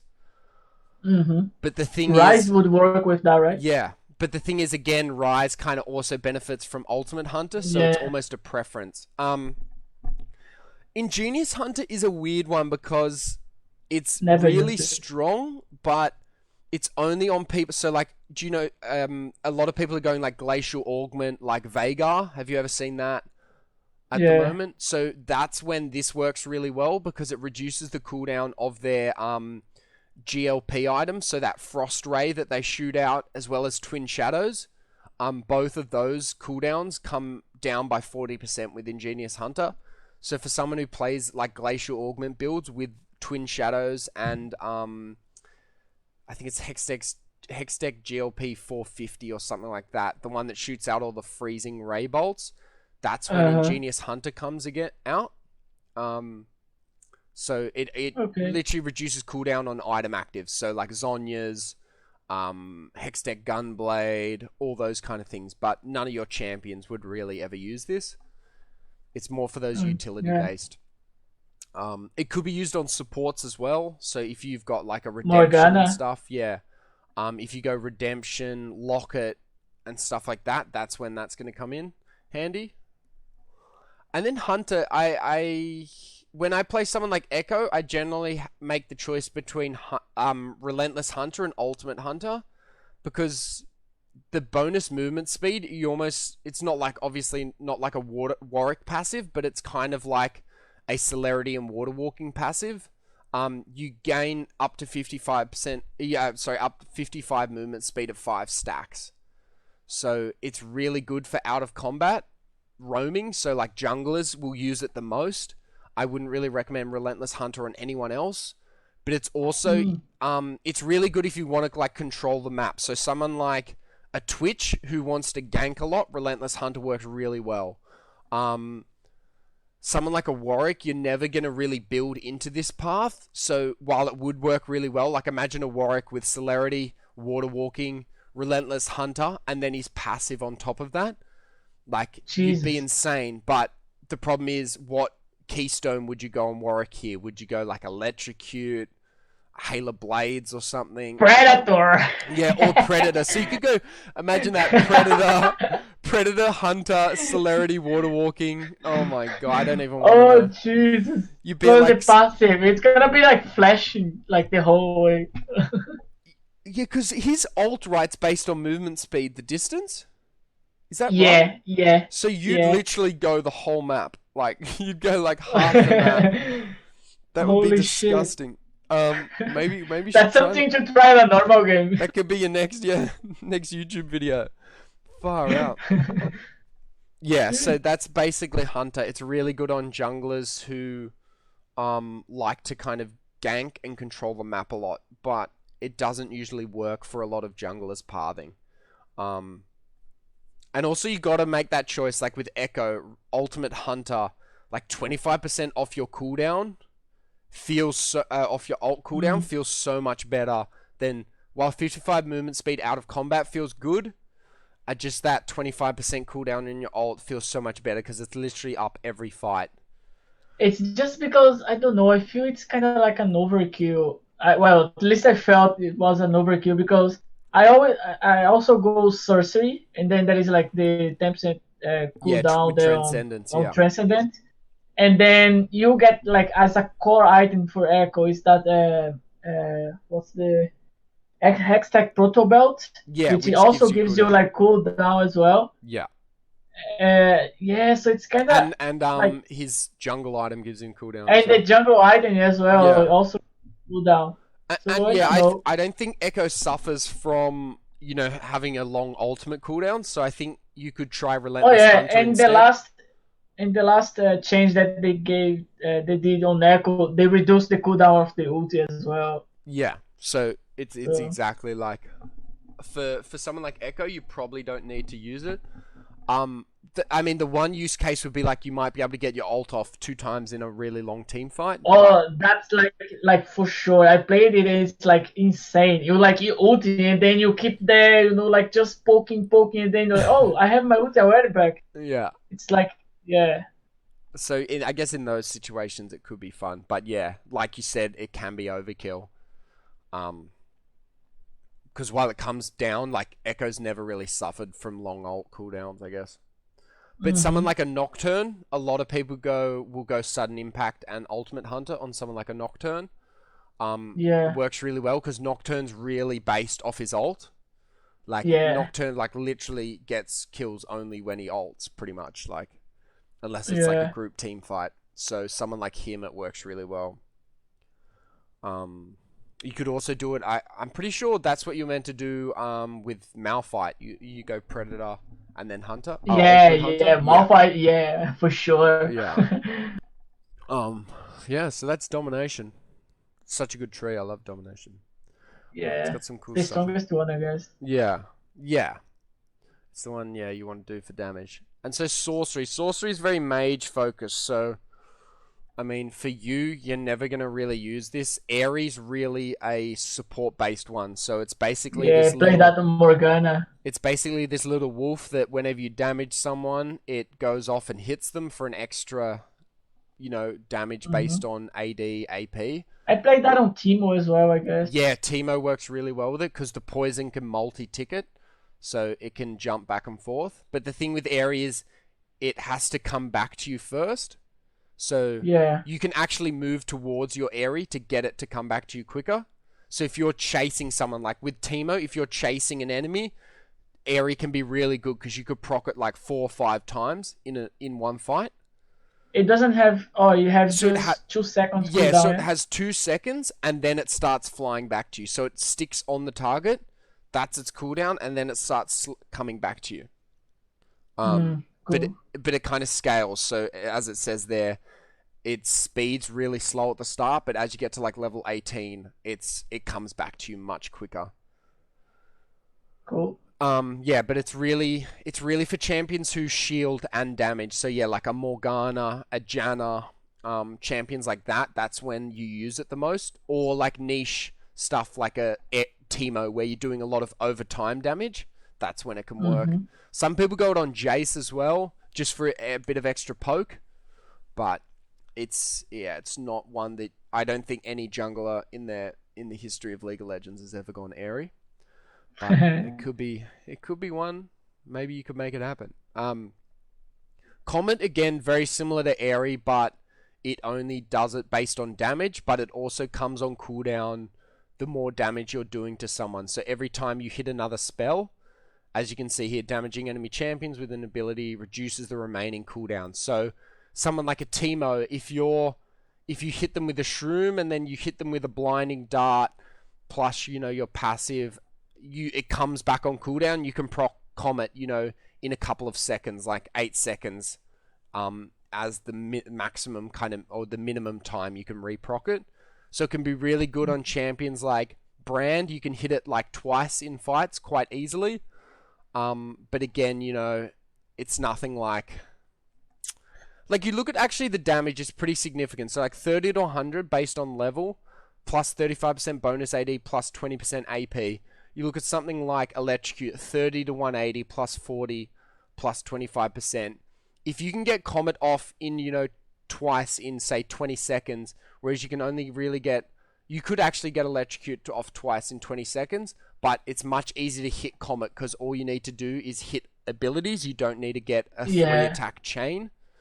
So it's really good on, like, pretty much any mage, really good on, like, Veigar, Zyra, even support, Vel'Koz, Morgana. stuff like that. Morgana, it can work really well. But again, with Morgana, you got to make that choice. Do you go Airy or do you go Comet? Yeah. Yeah. And then Phase Rush. Phase Rush is pretty much Electrocute, but instead of getting the damage, you get that movement speed and slow resist. So a lot of people don't realize that it gives you 75% slow resist, so it's really beneficial on some champions or in some matchups. But it also works really well with some people's kits. So like Ryze, for example, is a really good one. His combo is really easy to hit, therefore his Phase Rush is really good to hit, and because he's kind of cooldowns on really short times, Phase Rush works really well for him because he can kind of keep closing the gap. Yeah. Someone like Vladimir, who has really bad problems with, getting a proper engage off, Phase Rush works really well because you can proc it and then go into your pool, and your pool actually slows you down with Vladimir. Excuse me. But with Phase Rush, it'll actually speed you up, and you actually go quite fast, which is a bit scary. Yeah, so Phase Rush is the only jungler that really goes it is Xin Zhao. No one else will really go it. So It's it's kind of the passive of Echo, right? yeah, Three pretty much. attack. It's an echo. Yeah, it's pretty much the echo passive. So imagine going that on echo. It'd be a bit overkill, but I mean you can try it. Yeah, but the thing with echo, like he goes so fast off that, like it's Yeah. ridiculous. It's almost like yeah, it's a bit suspicious almost. It's a bit too strong sometimes in my opinion, but Don't you know, give me ideas. yeah. And then so nullifying orb, it's basically like a hex drinker. It gives you that magic shield, so it's really good in matchups where you're versing AP, but generally you're also an AP champion because the sorcery tree is really for AP champions. So it's a really good mid lane matchup, particularly if you're versing someone like a Veigar where their combo is an execute.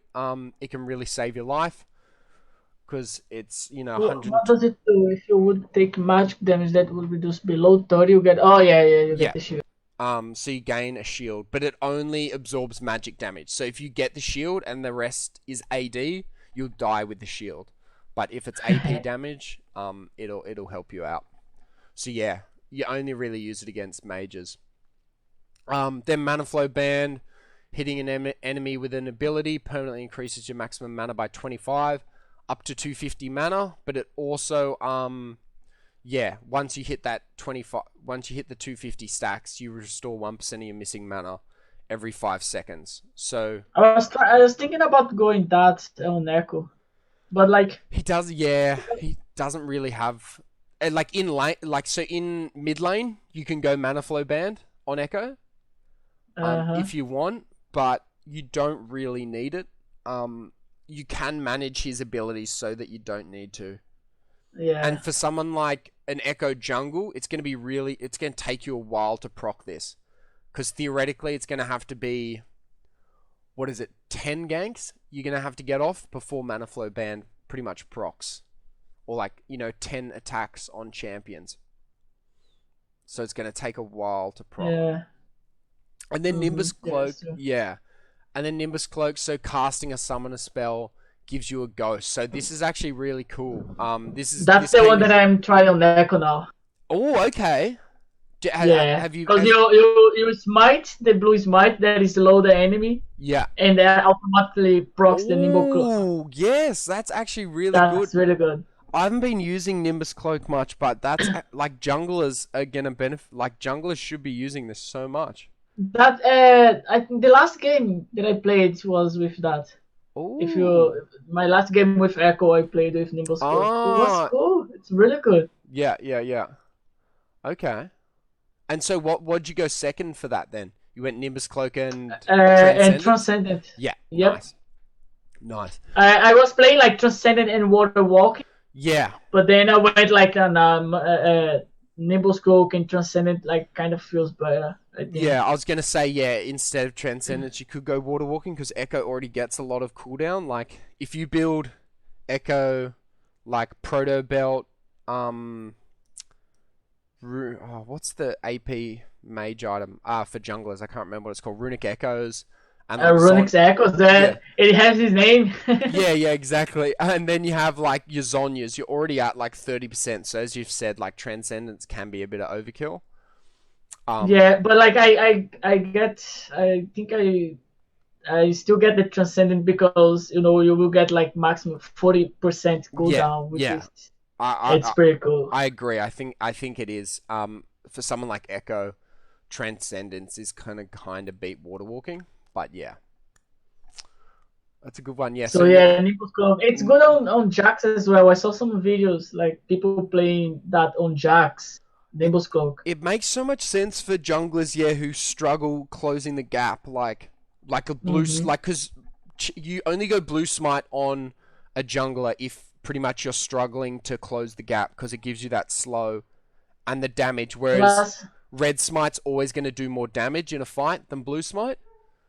But for someone like blue smite, on my last game, I found it like so useful. I was like running away from Mundo. And like I activated my passive, so that gives me like a lot of speed, And then you and then smite. Mundo kind of like used the ulti to get like faster. But then I smited him with blue smite, so I slowed him down, and I got even faster. And that was the time for me to already, had my dash already up. So then I Yeah. dashed away. It was like when he realized I was like too far away. And it works really well for like flash as well. Obviously, you're not going to use flash as much as your smite, but when you use flash, you generally need that extra, like you need getaway or gap closing. So Yeah. it works perfectly.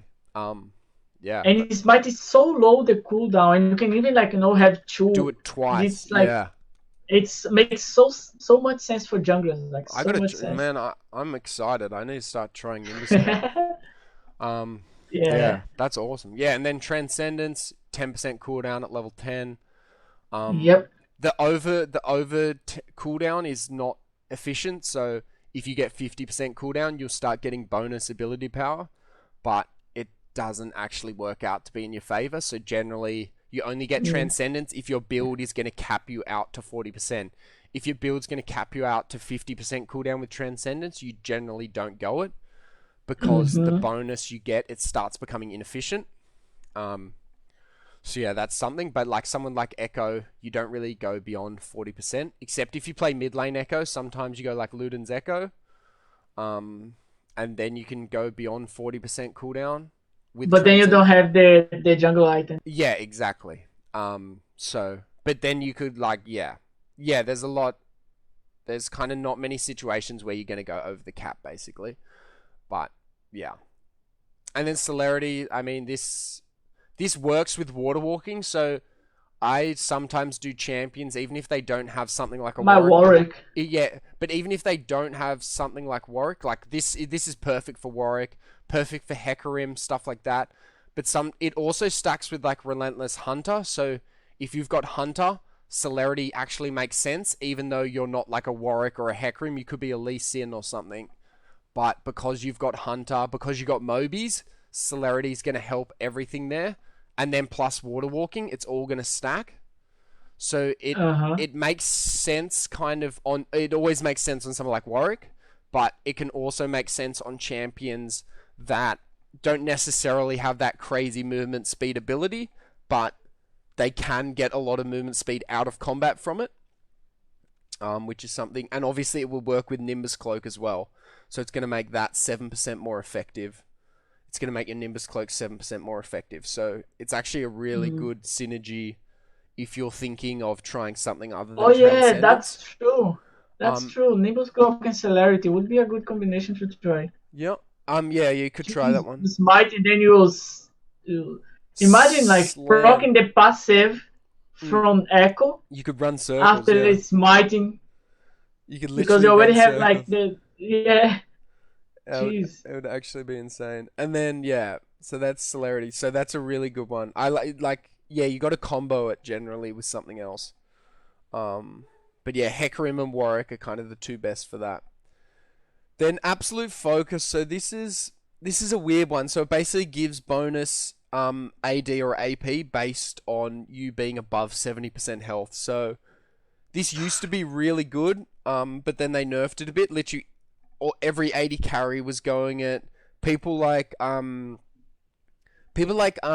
Evelyn still go it because generally Eve will be at 100% health and she'll kill you in one shot. So it works really well, but it doesn't work well for champions like Warwick where you need to get your hands dirty and you're going to be below 70% health in most of your fights. It Yeah. doesn't really make sense for them. So, yeah.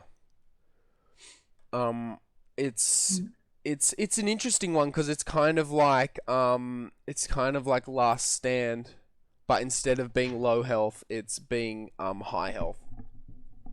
But obviously Yeah. doesn't scale as well. But like who is gonna have the luck to spend the all the fights, like Yeah, above 75% health? I think that's yeah. It I, really only works on someone like an Eve, and then even then it only works like early game, mid game. Um, Yeah, because it pretty yeah. much everyone's eventually gonna go below 70% health, but Eve can do a full combo while she's still 100% health, and not like no one can kind of answer it. Mm. Theoretically, it could work with Echo as well with your shield, but again, it's like it's been nerfed to a point where it's Yeah. not the most efficient. Um, and then Scorch is kind of a cool one, but it's kind of like no one really goes it unless you're like poking a lot. So someone like a AP mage mid lane can use Scorch, but generally like there's better abilities. So like Mana Flow Ban and Transcendence is kind of always going to take priority over Scorch, or like Nimbus Cloak, Nullifying Orb. They're all kind of better than Scorch. Like generally you do enough damage, 15 to 35 base damage. It isn't that much in the scheme of things. Like you're only really in a 30-40 minute game, you're only going to do about 500 damage with this over the course of the game. Okay. So it's a pretty basic one. The next ability hits champion. What do you do to proc it? Scorch, anything.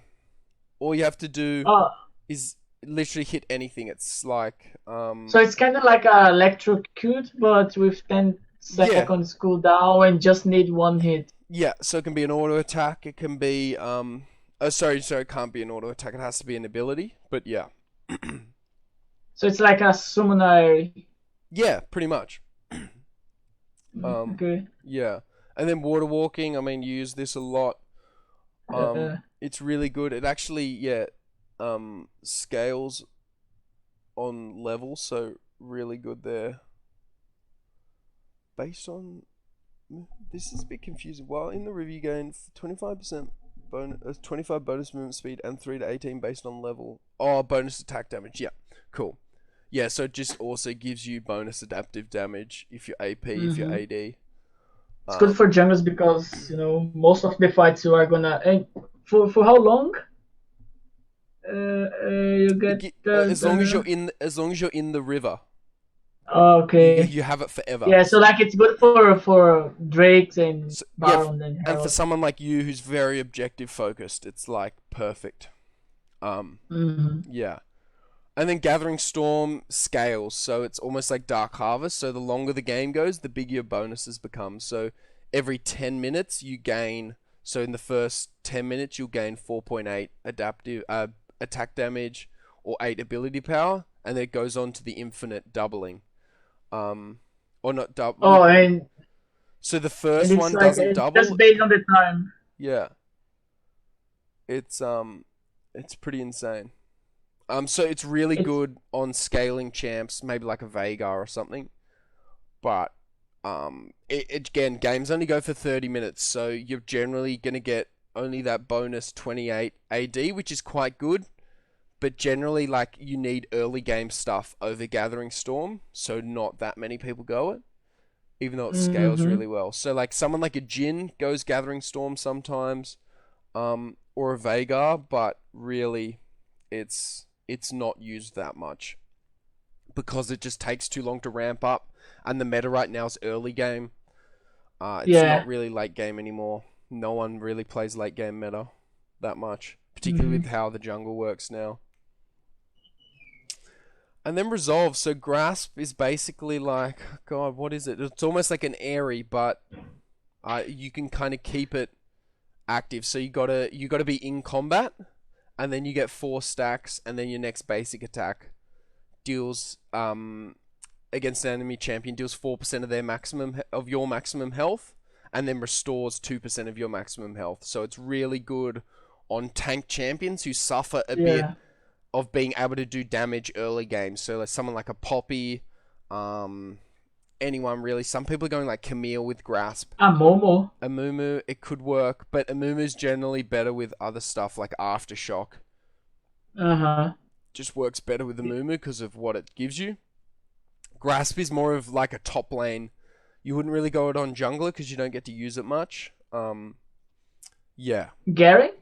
Garen, yeah, people go Garen, but right now a lot of people are going Conqueror on Garen because he stacks it really quickly with his spin and his damage. And then with ranged champions, everyone used to... There was a meta at a point where like all the 80 carries were going Grasp of the Undying, so they nerfed it a bit. So all the effects on ranged champions are reduced by 40%. And also they don't usually use maximum health, so it's not very efficient for them. Yeah. Yeah. Then Aftershock, so I mean what do you play with Amumu? Do you play Aftershock on Amumu? Aftershock, yeah. Yeah, so basically it Make gives... sure. Yeah. Yeah. Yeah, aftershock. Yeah, so it basically, as soon as you hit CC, you gain a flat amount of resistance and then bonus based on what your bonus armor and bonus magic resist is. So really Mm-hmm. good for someone like an Amumu. Really good for champions who build like Gargoyle Stoneplate as well. I don't know if you've ever bought that item, but really good one. Really good for champions who rely on a CC engage, who need to be tanky Yeah. when they do it. So like a Nautilus who jumps in, a Blitzcrank, a Thresh, an Amumu. Anyone who hits CC as they kind of engage. Anyone with a grab or a pull Mm-hmm. really benefits from it. Guardian is one of those ones where it's kind of niche. Generally, players like champions like Rakan do it. So it's while within 175 units of an allied champion, you raise your guard. So basically, as soon as you get attacked or they get attacked, you both gain a shield and then as well as 20% movement speed. So it's really good on particular champions, particularly in the bot lane, but it's really only a support keystone. No, you're never going to Mm-hmm. go it in the jungle. And it's also got quite a long cooldown, so a 70-second cooldown for a 70, 80 damage shield. It's quite good in laning phase, and it scales into the late game, but generally it's not that useful because it can also be procced with really silly stuff. So like you could just be auto attacked once and it will proc, and then it goes on a 70% cooldown. Yeah. So whereas you don't really get to choose when you get to use it. Whereas an aftershock, you're like, okay, I want to hit my aftershock. All I have to do is hit my CC. Whereas with Mm-hmm. Guardian, it's almost like a Banshee's Veil. As it comes on cooldown, that's when it becomes active again. Yep. And Demolish. So this was basically last patch. This was better than Rift Herald, but now it's basically now a lesser version of Rift. But yeah, basically what it does is when you get close to a turret, you gain stacks on it, and then you deal structure damage based on your max health.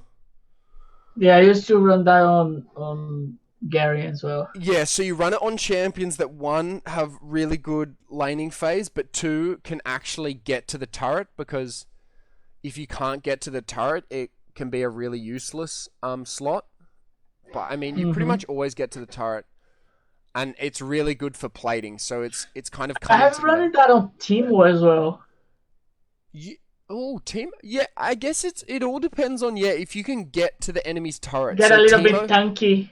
Yeah, because sometimes people go Grasp of the Undying on Teemo. Yeah. So it kind of makes sense that you go Demolish, because neither of these would work for Teemo, whereas Demolish would kind of be the best one. So yeah, really top laners go this, because they're kind of the lane that generally gets the most attacks on turret, but also supports go it a lot. So yeah, basically does structure damage, pretty much a Rift Herald, but it's inbuilt inside you. Font of Life is like, it's kind of a weird one. So if you slow someone, your allied champions, when they attack them, heal for a percentage of your health. So someone like a Mundo could use this for his team, but you don't gain any benefits from it. Only your allies who are attacking that champion gain it. So really good for Mundo with cleavers and stuff, or really good for like an AoE slow, like even like an Amumu could use it. But it's one of those ones where no one really uses it because everyone's Blitz, selfish. maybe? Sorry? Blitz, yeah, which Blitz. is like pretty much just pull, knock it out, and get out. Exactly, yeah. Anyone like that. Nunu as well, it can work well with. But yeah, it's one of those ones where everyone's selfish in League, so if it's something that helps other people, they generally don't go it. Selfish. Because you don't get to notice the like benefits of it, I guess. Then Shield Bash. So this is basically when you're shielded, you get bonus armor and magic resist. So it's almost like a mini aftershock, but you also do a bit of damage. So it's basically like a mini aftershock, except it's when you get a shield instead of when you do CC. So none of your champions like Echo, you could use it, but it scales off bonus health, so it's not that useful.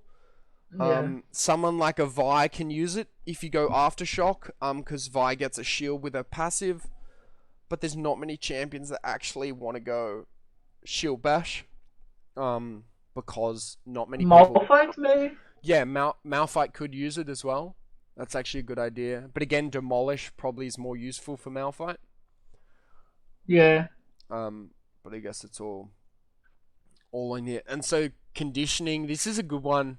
I think it's actually quite strong, but it takes a little while to come up. So a lot of people don't get it. But for someone like a Malphite, you gain the bonus armors, and then it increases your total armor and magic resistance by 5%. So it kind of scales. Not very good in laning phase though, so no one really builds it. So after 10 minutes, gain bonus armor, magic resist, increase your total armor. And second wind, this is actually really strong. So this is really good in top lane. So after taking damage from an enemy champion, gain health regeneration equal to 6 plus 4% of your missing health over 10 seconds. So there's no cooldown on it.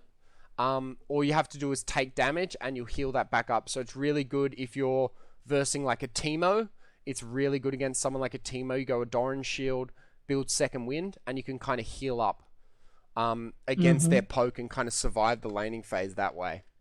And then bone plating's kind of like electrocute, but it's like the opposite. Instead of doing that damage, it's the 3 procs that actually reduce all damage taken to you. So it's a pretty basic one. Overgrowth, that's based on champions you kill.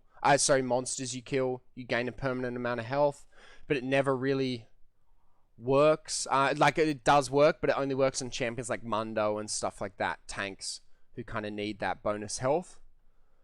Revitalize, it's all about shields and heals. So again, it's a very support one. It just gives you 5% heal and shield power, so it really goes well with someone like a Janna or something like that.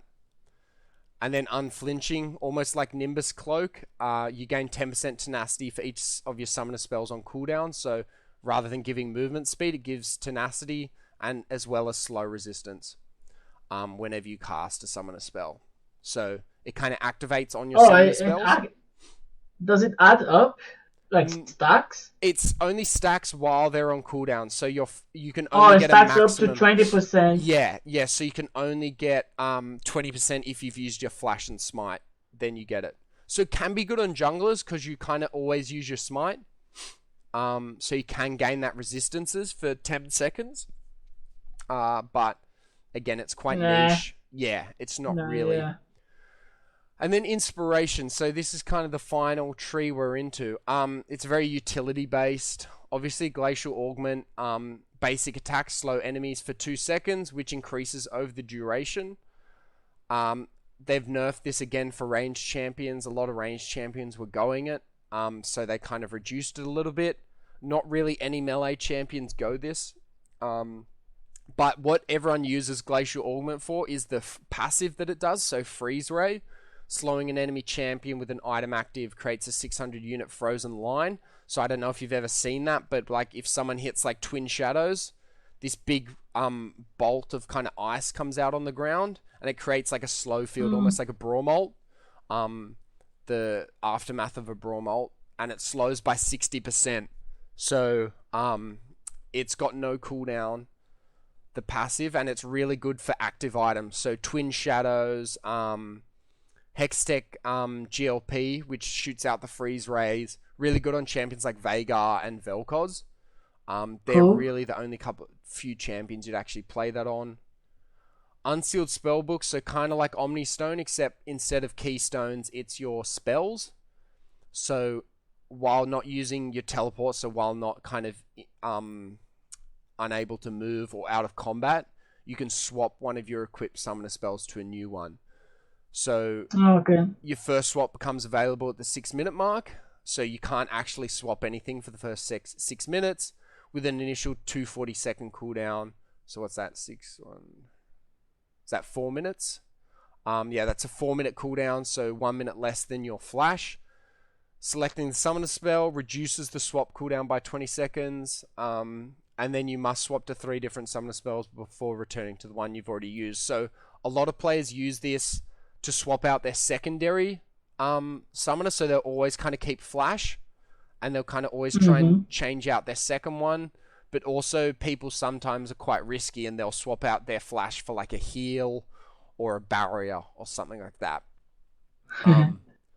Yeah, so it's a good one. It's kind of very niche. It's also one of those ones you kind of got to think about a lot, and it just adds an extra level of complexity. And generally Yeah, I think does, it's good for top if you can yeah, TP for yeah, ignite. ignite, yeah, someone like that where it can be really useful in those situations. But also late game, it can be quite useful because, like, yeah, you could go ignite, push out the lane, and then swap to TP and teleport in for Baron, stuff like that. Mm-hmm. Um, Omni Stone. So this is the cool one. So this is the one that basically changes your keystone into any. It doesn't use. I don't think it has every single one yet. Oh, maybe it does. Oh, I think it does actually.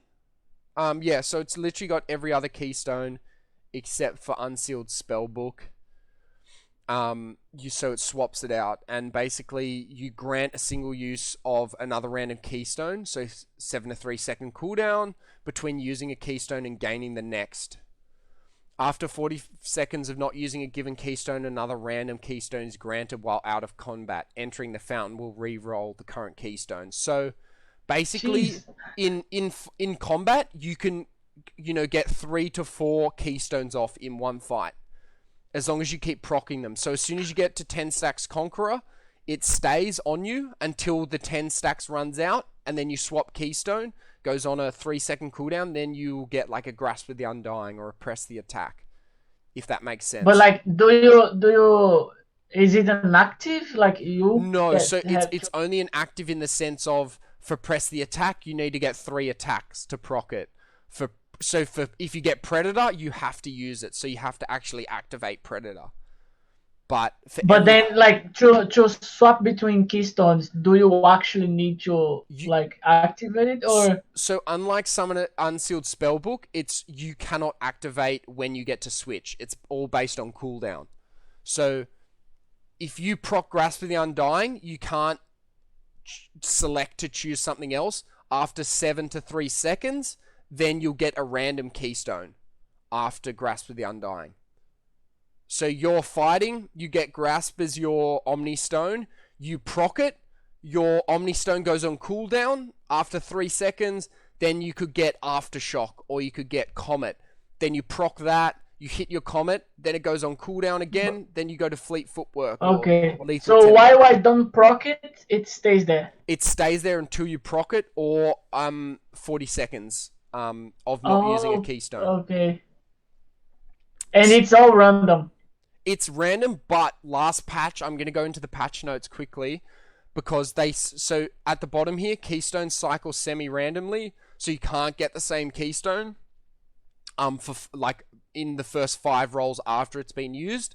However, we go to the patch notes, and so because no one was using Omnistone, they've said we've adjusted Omnistone to be a little bit smarter. So basically, it kind of reacts to your situations that you're in at giving you the right keystone at the right time. So below are some guidelines you can use to count on when taking Oh, prototype Omnistone. So it now tells you how much damage you've dealt and how many buffs it is granted. So that's quite useful.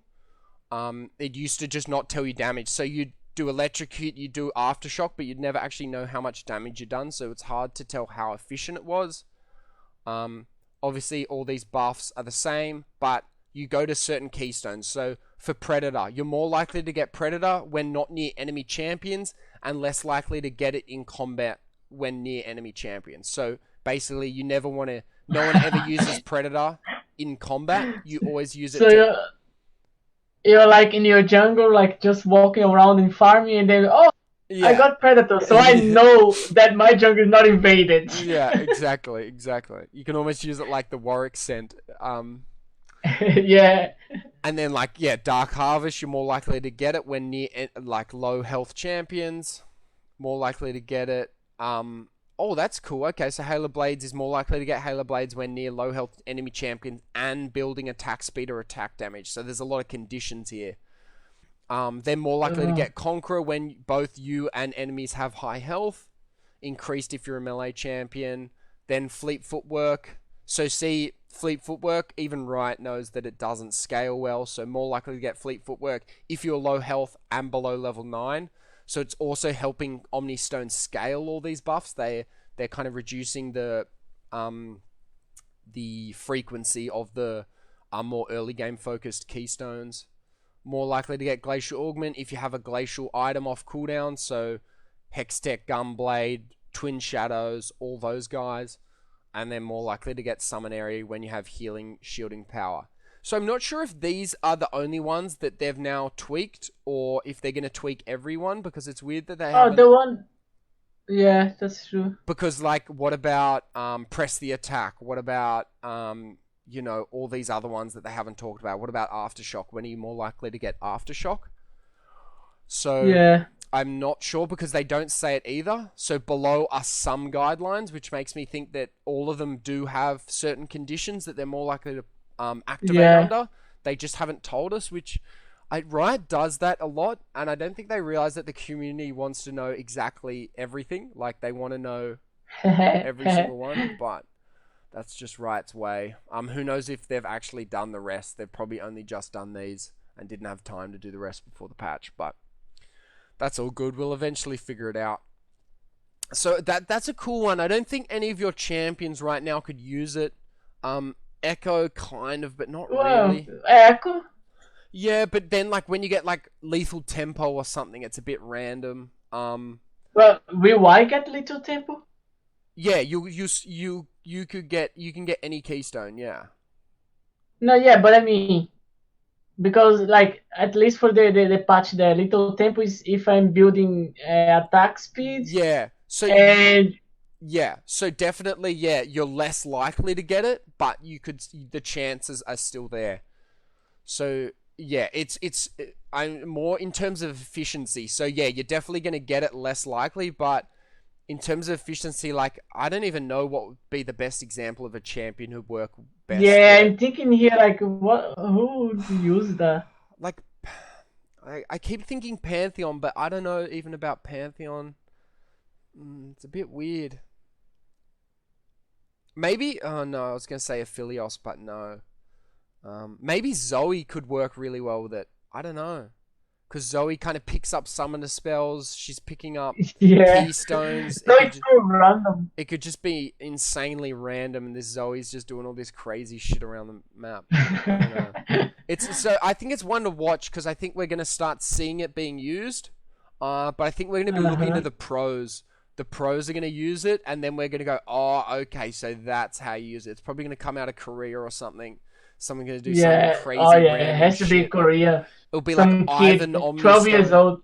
It'll be like, yeah, some 12-year-old Ivan one trick with Omnistone. It would be the most random shit.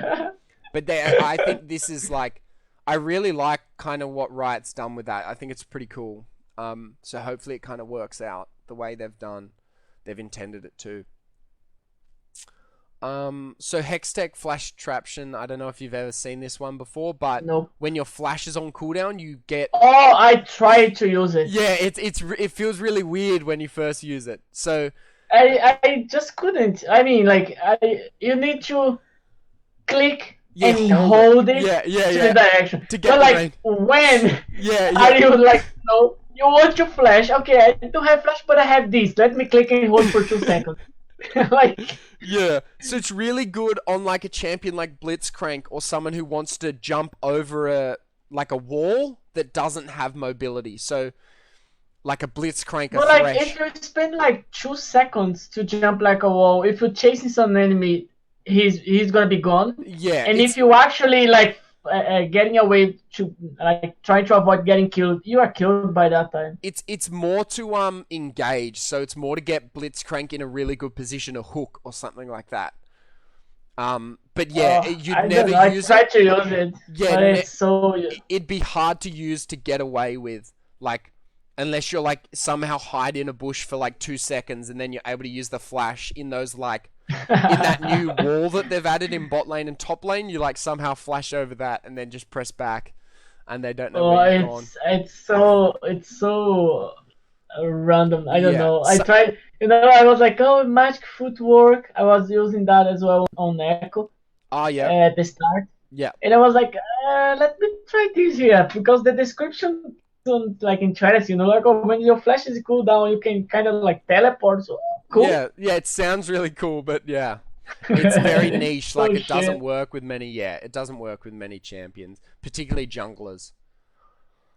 So magical footwear is one of these ones where a lot of people are getting it on junglers. But I like getting boots pre 10 minutes, and this basically doesn't let you get boots pre 10 minutes. Um, so it's This one of those. after 12.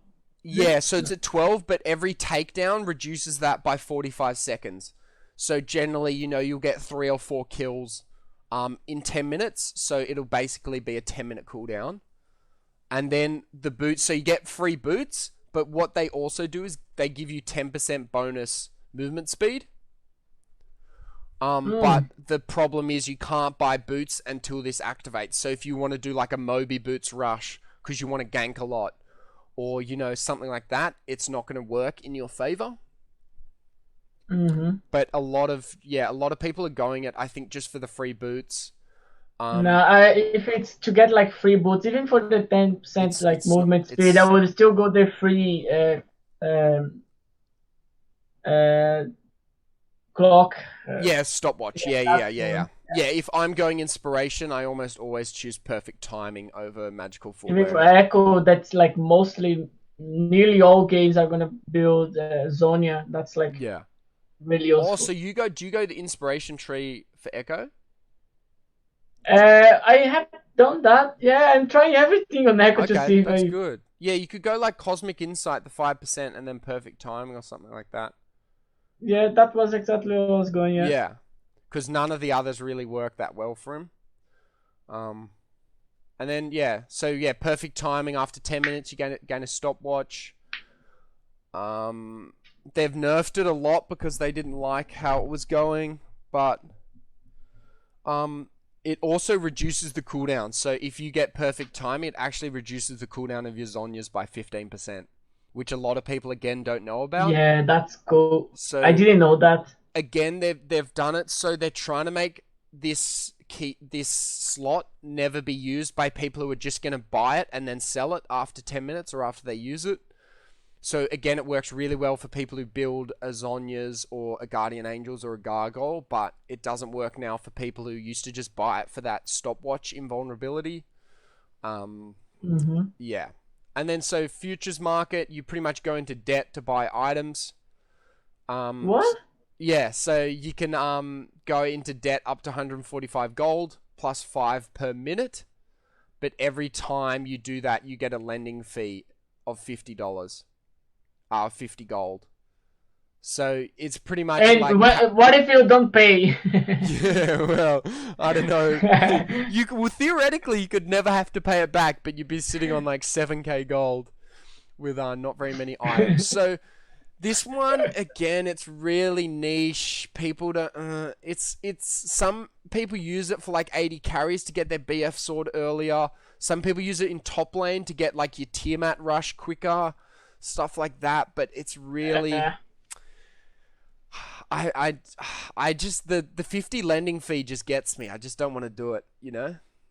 yeah, I think that at that stage, Riot didn't know what else to put that Yeah. just to fill up the gaps. They So just chuck. let's They're just just trade like, yeah, anything. let's put some capitalism in here. Yeah, looks good. Satisfy everyone.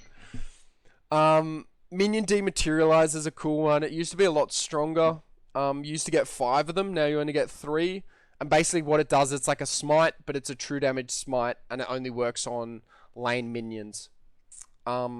But what else it gives? So it pretty much guarantees. So like a lot of people started going it when catapults started scaling in gold. So catapults used to always be worth more gold, but never as important as Mhm. what they are now.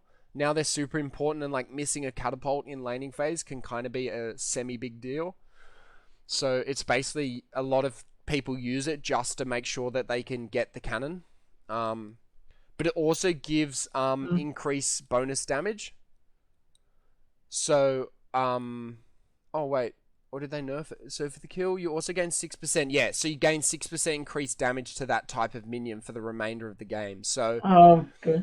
generally people go like catapult, cast a minion, melee minion, and then they can kind of clear their wave 6% quicker. Some people do all three on catapults, so they can clear them really easily, and then last hit them really easily for the rest of the game. Yeah, and then it increases the bonus, to 12%. So if it's all used on one, as I've said, you get that 12% bonus instead of just 3. Cool. Yeah. And then biscuits, you just I use that on locks. yeah. The top lane as well. People used to use it a lot, so you pretty much gain a biscuit. But the way they've made it is now, you get that 50% maximum mana, and then you consume it. What I thought it gives It's 3 of them, I think. Yeah, you get 2 And health as well. Yeah, and it's based on your missing health, so you'll gain missing health and missing mana based on it. So it's really useless at like 70% health, but it's really useful at like 20% health or like 20% mana. It used to be really strong at any kind of health, and then they nerfed it a bit, which I think was a good idea. But now no one really goes it anymore. Yeah. Cosmic Insight, I really like this. I think it's kind of a bit underrated. Like the 45% cap can be so nice. But it also helps with active items and summoner spells. So a lot of people, again, don't know that. They just get it for the 45% ability cooldown, but it also works well with Zhonya's and item actives. Summoner spells as well. Yeah, so if you get perfect timing plus Cosmic Insight on Echo, that's 20%. Yeah, it can work quite well.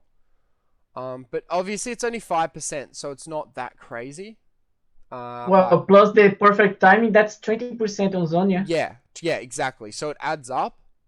I mean, and then you could somehow get a Nimbus cloak in, but for someone like Echo, it wouldn't work. But yeah, that's something you could do. Yeah, so that's why it's so strong, I think. But again, it's kind of based on your opinion or like how you want to use it. But I think for Echo, when you're wanting perfect timing, Cosmic Insight's kind of the best coupling of 2 spells in this slot.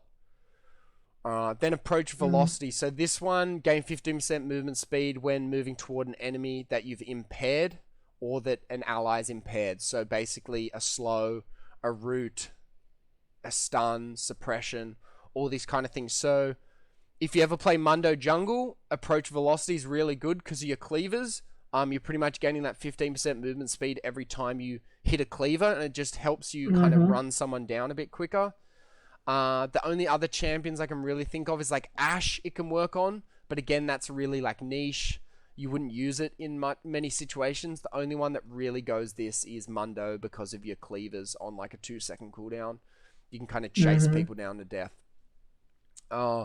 And then Ashe, even basic attack kind of slow you down, right? Yeah, so it's just a bit of extra. So you gain bonus movement speed. You don't actually slow them for movement speed. You just gain more movement speed towards them. So it's one of those ones that it doesn't really fit anyone perfectly. So no one really uses it exclusively. And then Time Tonic, consuming a potion or biscuit grants 50% of its health straight away. So a really good one if you're in a top lane and you're trying to bait them into a turret dive or something like that. You can use this quite well, and also in skirmishes. But it also puts the health pot on a cooldown, but that's fine.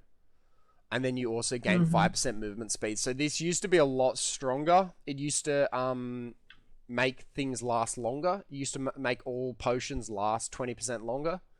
But they kind of changed to how it was because it was a bit too strong.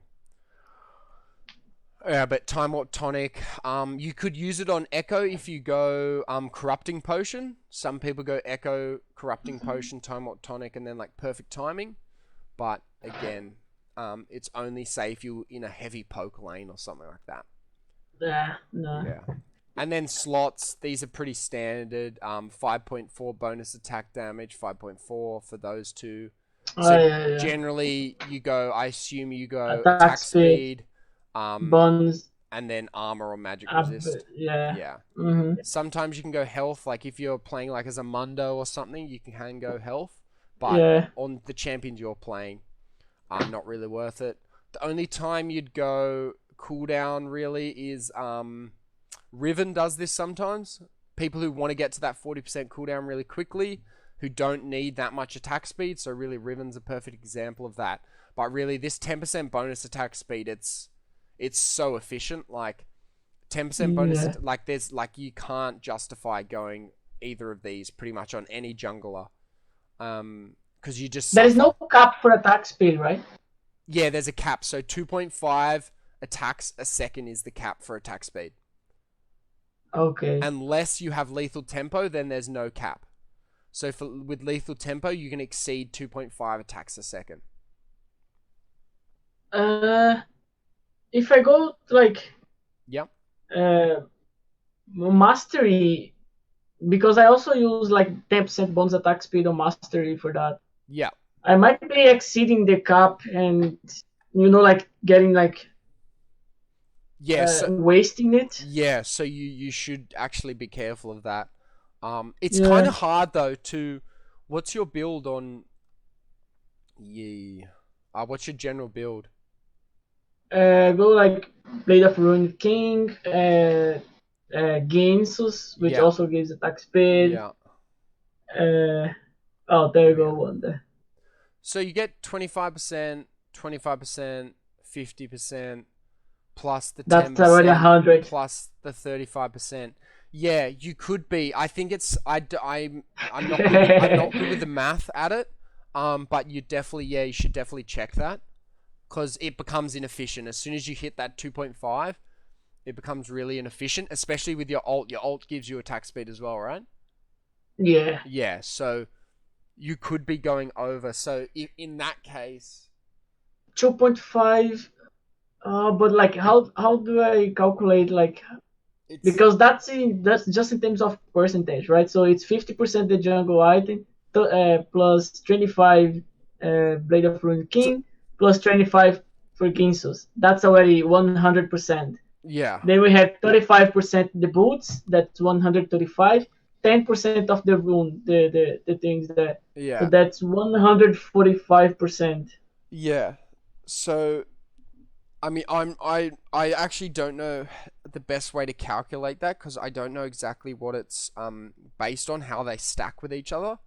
What you're gonna have to do is next game you play Yi, look at your attack speed, because in your little HUD you can see how many attacks you're doing a second. You know that, right? Nope. Okay, so how do I? What's the best? I'll go to a stream. Let's go Shin. So I'll show you.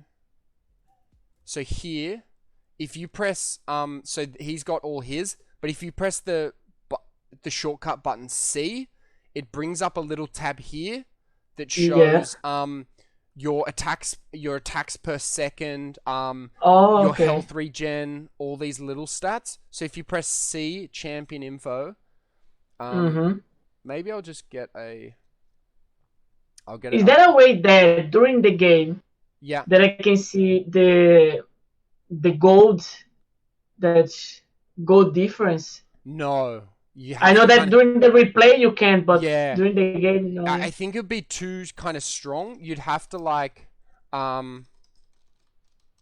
you'd have to calculate it yourself, because I think it's too OP if you know what the goal differences are.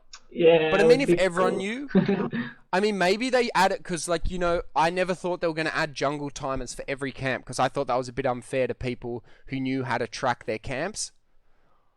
But it's also like people who know how to track, flashes and stuff like that. It's kind of they're eliminating all that stuff.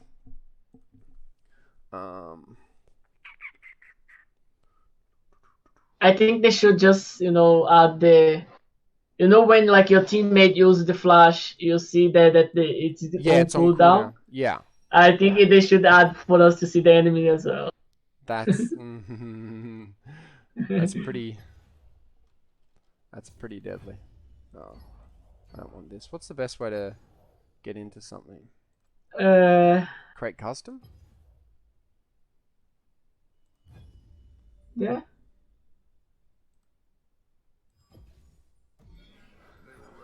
So I'll show you how you can see your attack speed. Yeah, so you're gonna have to. I don't think you do though, but it's a good one to check. Oh, I could have actually checked it in this. We could have actually gone the build.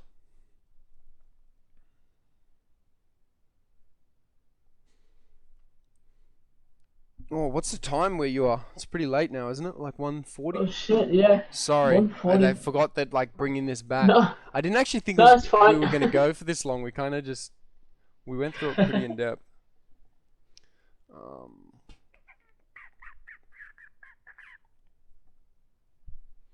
Are you gonna get off after this? Or are you gonna stream a couple of games?